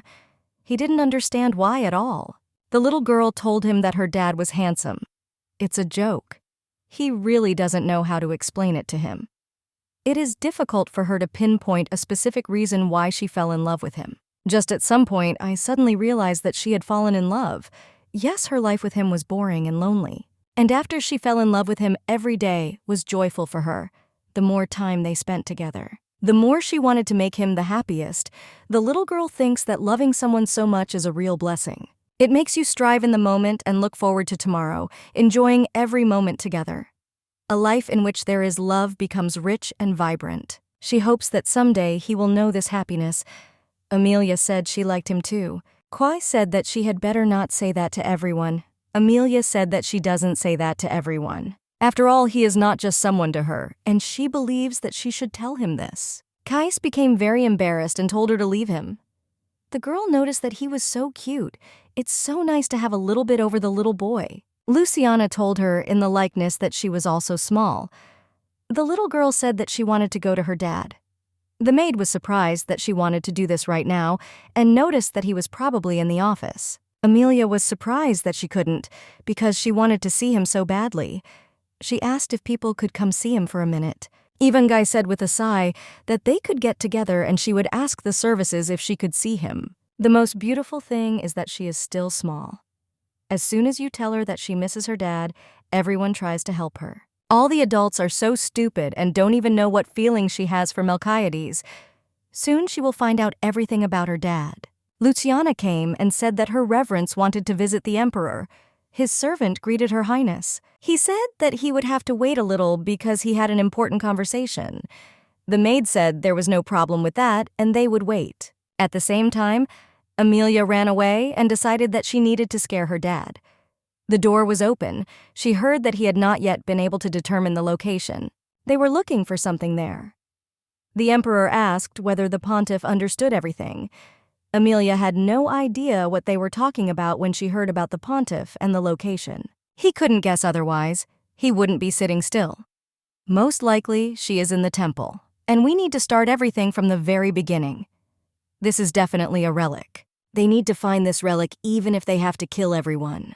There is such an ominous aura there, and the little girl feels a strong desire in him to get this thing so that it doesn't happen. There's some kind of relic that the Emperor really wants to get his hands on. The novel said nothing about this. The Emperor noticed that a little rat had infiltrated here.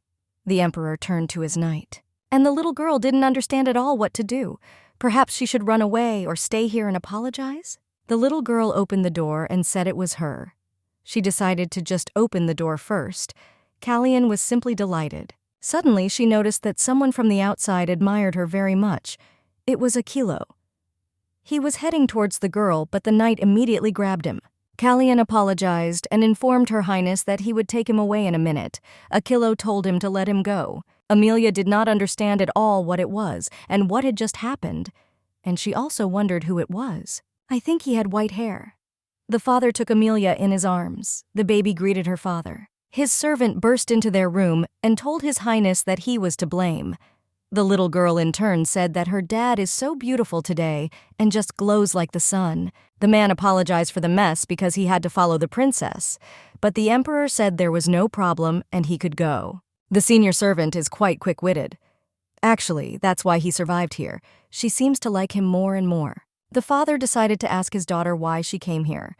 The little girl didn't know what to answer him. She would like to ask him directly what kind of relic he is looking for and why. But she shouldn't be so interested in it now. It will look suspicious. So Amelia better change the subject. The baby said she came because I missed my dad, of course. She decided to ask who that uncle was because he scared her so much. The Emperor said that he was nobody, just trash, and she shouldn't think about him. Amelia was simply in shock. The girl didn't quite understand why he suddenly called an ordinary person that, and she was wondering who he was. Looks like some kind of important character, still truly a villain. Perhaps this is the person she is thinking about, but still, he can't really remember who he was. Suddenly, Dad decided to ask what his daughter was thinking about. Amelia laughed and said that naturally she was thinking about him and decided to ask if he was offended by the fact that she could be thinking about something else. Her dad is so cute, so she snuggles even more close to him. The little girl said that she only has him. Suddenly, a man came into the room with some goodies, but when he saw the Emperor with his daughter, he immediately dropped it. The man apologized and said that he would come back later. Amelia didn't understand at all who the senior servant was. It was as if he had seen something he shouldn't have. The little girl decided to ask her father if he beats the servants. Such a question led the Emperor astray, and he replied that he did not hit. The servants were in complete shock because the Emperor was smiling. Is it really the sacred maiden who influences him like that? The little girl constantly thought about what kind of relic he was looking for. The novel doesn't say a word about this. An ordinary relic is an item left in this world by a sacred maiden, a kind of divine object that is bestowed by God during the awakening of the saint's abilities. They are capable of many things to revive the dead, for example, turn back time and stuff like that. However, even such a great thing has its drawbacks. She is not omnipotent and cannot fulfill any wish. And yet each relic has its own price. She can't even pester which one her dad is looking for. Perhaps it was because of the relic that he became a villain. No matter how you look at it, nothing comes to mind. Still, the book says too little about the past of her favorite character, and Amelia herself will have a hard time finding out anything. That's why she needs more help. Ludwig came to the mistress and she happily let him in. The knight greeted the first luminary of this world. He came to report to her that the paladin Claudi, exiled to Bios, was missing. He headed towards the capital but then simply disappeared. The Order believes that he is dead. There are quite a few very powerful monsters where he was last seen. It is strange that they did not present this to Rochelle and his father. This is a reason for conflict, but for some reason they are silent. Something is fishy here. But Amelia doesn't know what she said that everything was clear to her. And I decided to ask how Harville was feeling. In the morning, he woke up 8 and immediately fell asleep. According to the doctor, his condition is gradually improving and the lady need not worry about it. The little girl was happy to listen to this, and also decided to ask how Caius was doing. The knight became embarrassed, after which Amelia told him to tell it like it is. Ludwig reported that the situation was still as gloomy. Paladins openly avoid him, and other people are in no hurry to make contact. There is still a blank wall between them and those around them.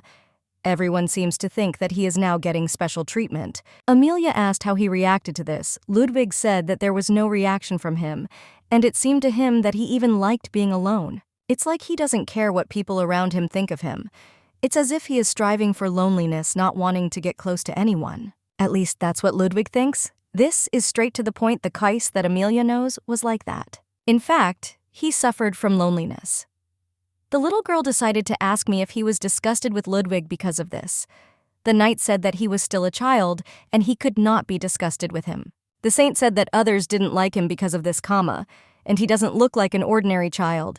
He doesn't even try to pretend to be cute. Taciturn and serious, doesn't show thoughts or feelings, doesn't let anyone get close to him. He is not one of those who will be loved or praised even for his merits, therefore he had a hard time in life. But Amelia still wishes him happiness. But I'm not sure that I know what needs to be done for this. She is not sure about this yet, but she will try to do everything she can. The baby turned to Ludwig and asked if he believed her. The man apologized and said that he, of course, believed her. Amelia asked if he was honest in his words. Then she asked her maid if she believed her, and she confirmed it. This was great, and the little girl said that, in that case, they would have to do something for her sake. The task she gave Luciana and Ludwig was quite simple, namely talk to the survivors. As a result of this conversation, all but 3 said that they wanted to stay in Rahel. And among them, there are quite a lot of useful people, from bankrupt foreign aristocrats to criminals.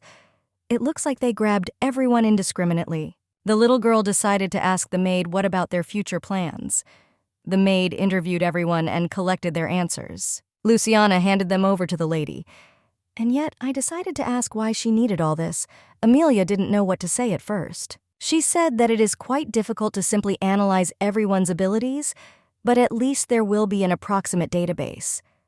But the maid didn't understand why she needed it. Amelia said that then, even taking into account the fact that someone would tell a lie, she would still have an idea of where and how best to place all these people. Still, it is better to distribute them according to usefulness and talent.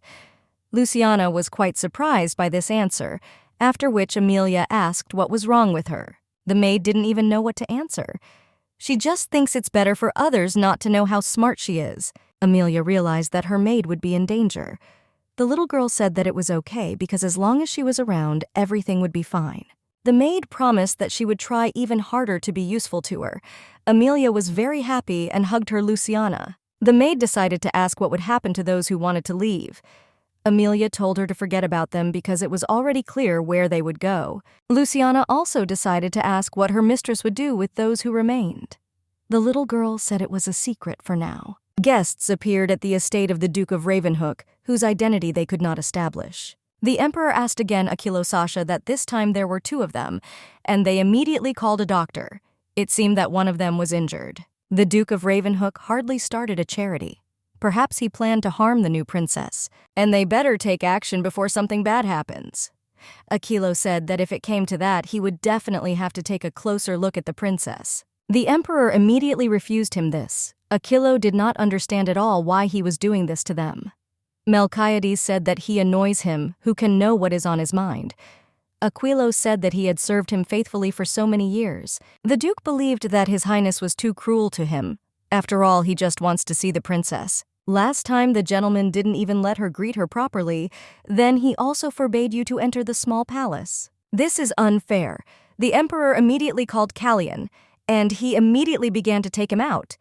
Achillo said that this is unfair. The emperor said that Achillo had already been completed so the next one could come. The man asked the gentleman what was wrong with the Duke and believed that he was rebelling against him. The emperor told him not to think about him and asked what his business was. It was the Marquis Bartolci, which was called the Western Eagle. The man said that he had a question about the appointment of a new princess. Everything regarding this has already been decided long ago. This is so, because of which many complaints began to be received from the courtiers, and he can't hold it back indefinitely. So he asks His Highness how about organizing a show. The emperor asked if he was tired of living. The Marquis knew what he was getting into by telling him this, but Melchiades angrily asked if he really wanted him to choose the empress. The Marquis said that it was not necessary to marry, he just had to take her at least as a concubine, and no one would object to his choice. Melchiades said that there would never be an empress in Rahel, and he might not even ask. The Marquis said that his lack of a woman could have a bad influence on the princess. The man asked his creature to simply think for itself. The princess will be left completely alone at social events without her stepmother, and he can only imagine how confused Her Highness would be at such a reception. The emperor did not understand why she would be alone when he was there. The Marquis said that there are still moments that even he cannot make up for. Therefore, his faithful servant asks him to think about it. The Marquis's words make sense, and for Amelia's sake he agreed with it. Well, the emperor has a condition. The Marquis must obtain permission from his daughter, then he will choose his wife. It won't be easy. The Marquis agreed to this and said that he would try to persuade Her Highness. There's something else. The Marquis asked the emperor if he was still taking his medication. He heard his condition became very unstable after that incident. He was told about this in Dmitri. The emperor said that he need not worry about it. The Marquis did not understand at all how he could not worry about his master. He noted that the emperor should be more careful. The emperors reported that the princess had arrived. Melchiades allowed her to enter and told the Marquis to leave, but then he refused. Apparently, he still needed to see the princess. The little girl came into the room and was very happy to see her dad. Amelia immediately ran up to him and told him that she missed him very much. The Marquis will notice that Her Highness loves her father so much. Amelia confirmed this because she loves her dad very much. The little girl decided to ask who this grandfather was. The Marquis introduced himself, and she realized that this was the same Western Eagle. The man was surprised with you that he knew the coat of arms of their family. It was an honor for him, too.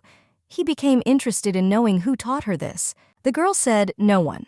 After all, she doesn't have any teachers.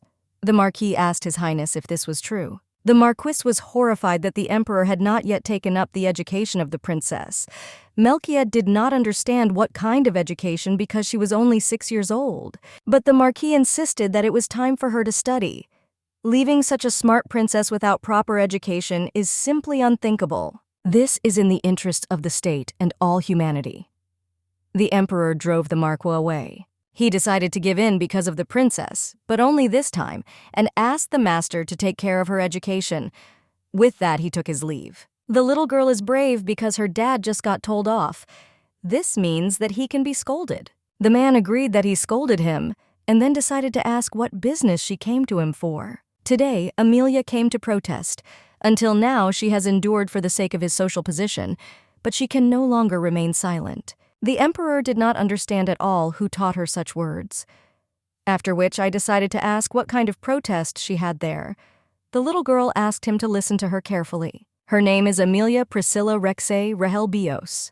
The emperor asked if there was any problem with this. The little girl said it was a huge problem. After all, she doesn't have a last name. Even Bios is mentioned here, but there is no last name. Her father didn't quite understand why she needed a surname. Amelia said that it was too natural she was needed. Her father accepted her just as she accepted him, but there is not a word about it in the surname. So she asked him to complete the last name. She suggested that he come up with a common surname just for them. The father asked if this meant that he would have to give up Rexae. But the little girl said that this was not so.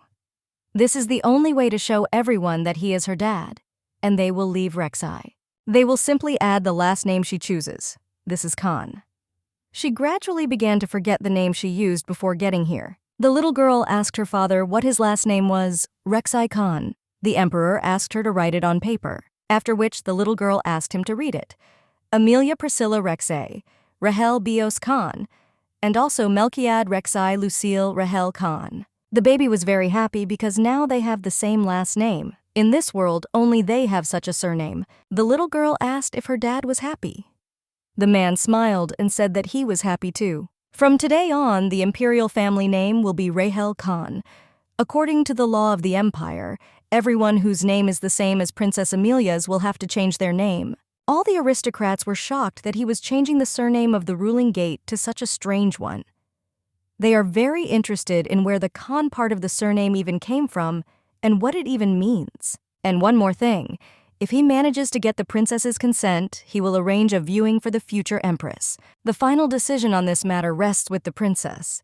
They can try to get her consent. The girl approached Miss Helena and asked if she had heard the news that the emperor was going to organize a show. All who survived by the grace of her likeness as a sacred maiden must hear her will. While they are here, anything they desire can be purchased upon request, but they have the right to only one such request per day.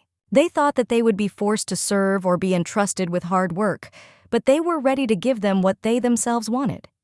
She thinks about them a lot, unlike all those aristocrats. They were very grateful and prayed to the goddess for her mercy. The people rejoiced at the magnanimous orders of the Sacred Virgin. Basically, people asked for enough food, old clothes that were not worn out, and comfortable places for their children to sleep. They tried to use this opportunity, which occurs only once a day, as sparingly as possible. However, everything changed after one person's request. The man said that he wanted to drink and asked for alcohol. It all started with one person asking for alcohol. The man kept asking for drinks the next day, and the day after that, everyone wondered whether this could be done since the saint could hardly approve such requests. Well, when the man's request was granted, more and more people began asking for drinks. There are many people who like to drink. And then, in order to get more alcohol, they began to threaten other survivors and demand that they get them drinks at their own expense. From that day on, an invisible border was created in the area where the survivors settled. The man got very drunk. He can't believe that he can be as much as he wants.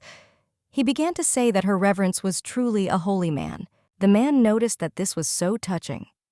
If he does as he asks, he will give him enough payload to last him the rest of his life. And today, the crowded procession with gifts does not stop.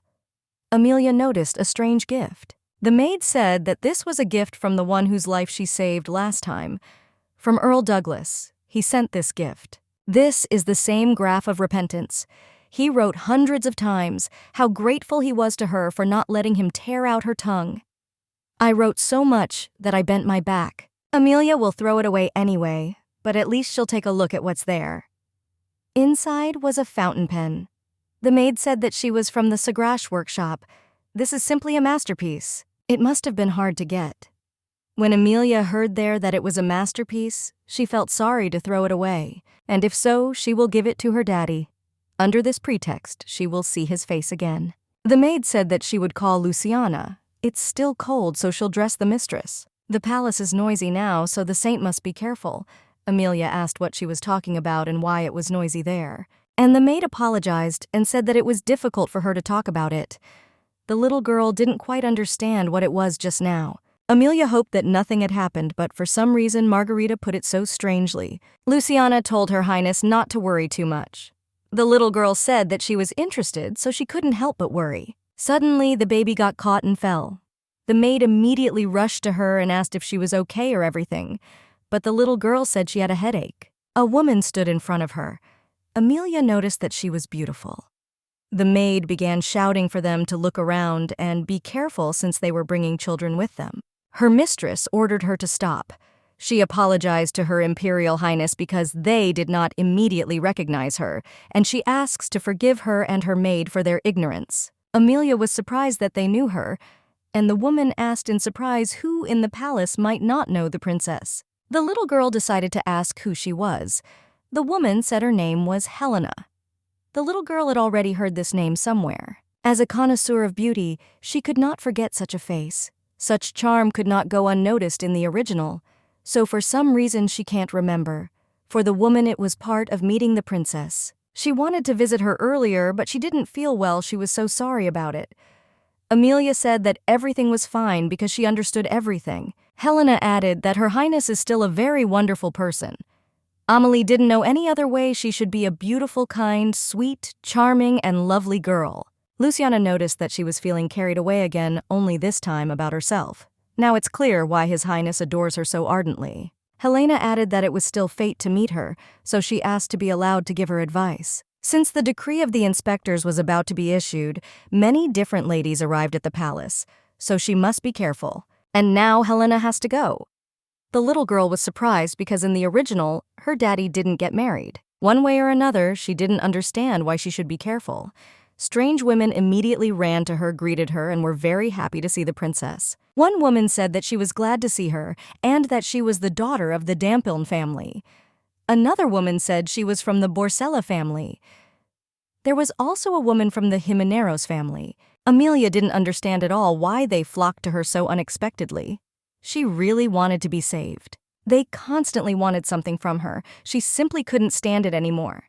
They asked to read, asked to look at them, and somehow talk to them. The decision to choose an empress depends only on the will of the princess. The little girl was in complete shock when she found out that her dad said that. Her father handed her a bomb. Margarita apologized to the princess, but she had to tell her about it. Luciana asked her to keep it a secret because she was afraid that Her Highness would worry. Amelia said everything was fine, so the young ladies ran towards her when they saw her walking nearby. Over the past few days, she's been getting swarmed by ladies. Over the past week, her life has been ruined because of them. She sees neither Dad nor Ludwig nor Kais. She must think about the future, take care of her father, and seduce the main character. This can't go on any longer. The baby asked Margaret to call her maid here. Margarita did not want to leave with her because something could happen to him while she was leaving. Amelia said that her uncle's guard was standing nearby and she was fine, so she should hurry up. Margarita said that she should stay here and not move from this very place. Everyone is too protective of her. And the little girl doesn't consider herself some kind of 6-year-old, but that's what she is. Melchiades, whom the little one knows, would never have signed up for this, so it must be the work of his vassals. If she thinks about it this way, it seems to her that something unusual happened around this time in the novel. Since she arrived in Rahel before the beginning of the novel, perhaps this will happen now. But for some reason, she forgot about it. There must be an attempt on the Emperor's life. Amelia realized that Dad was now in danger.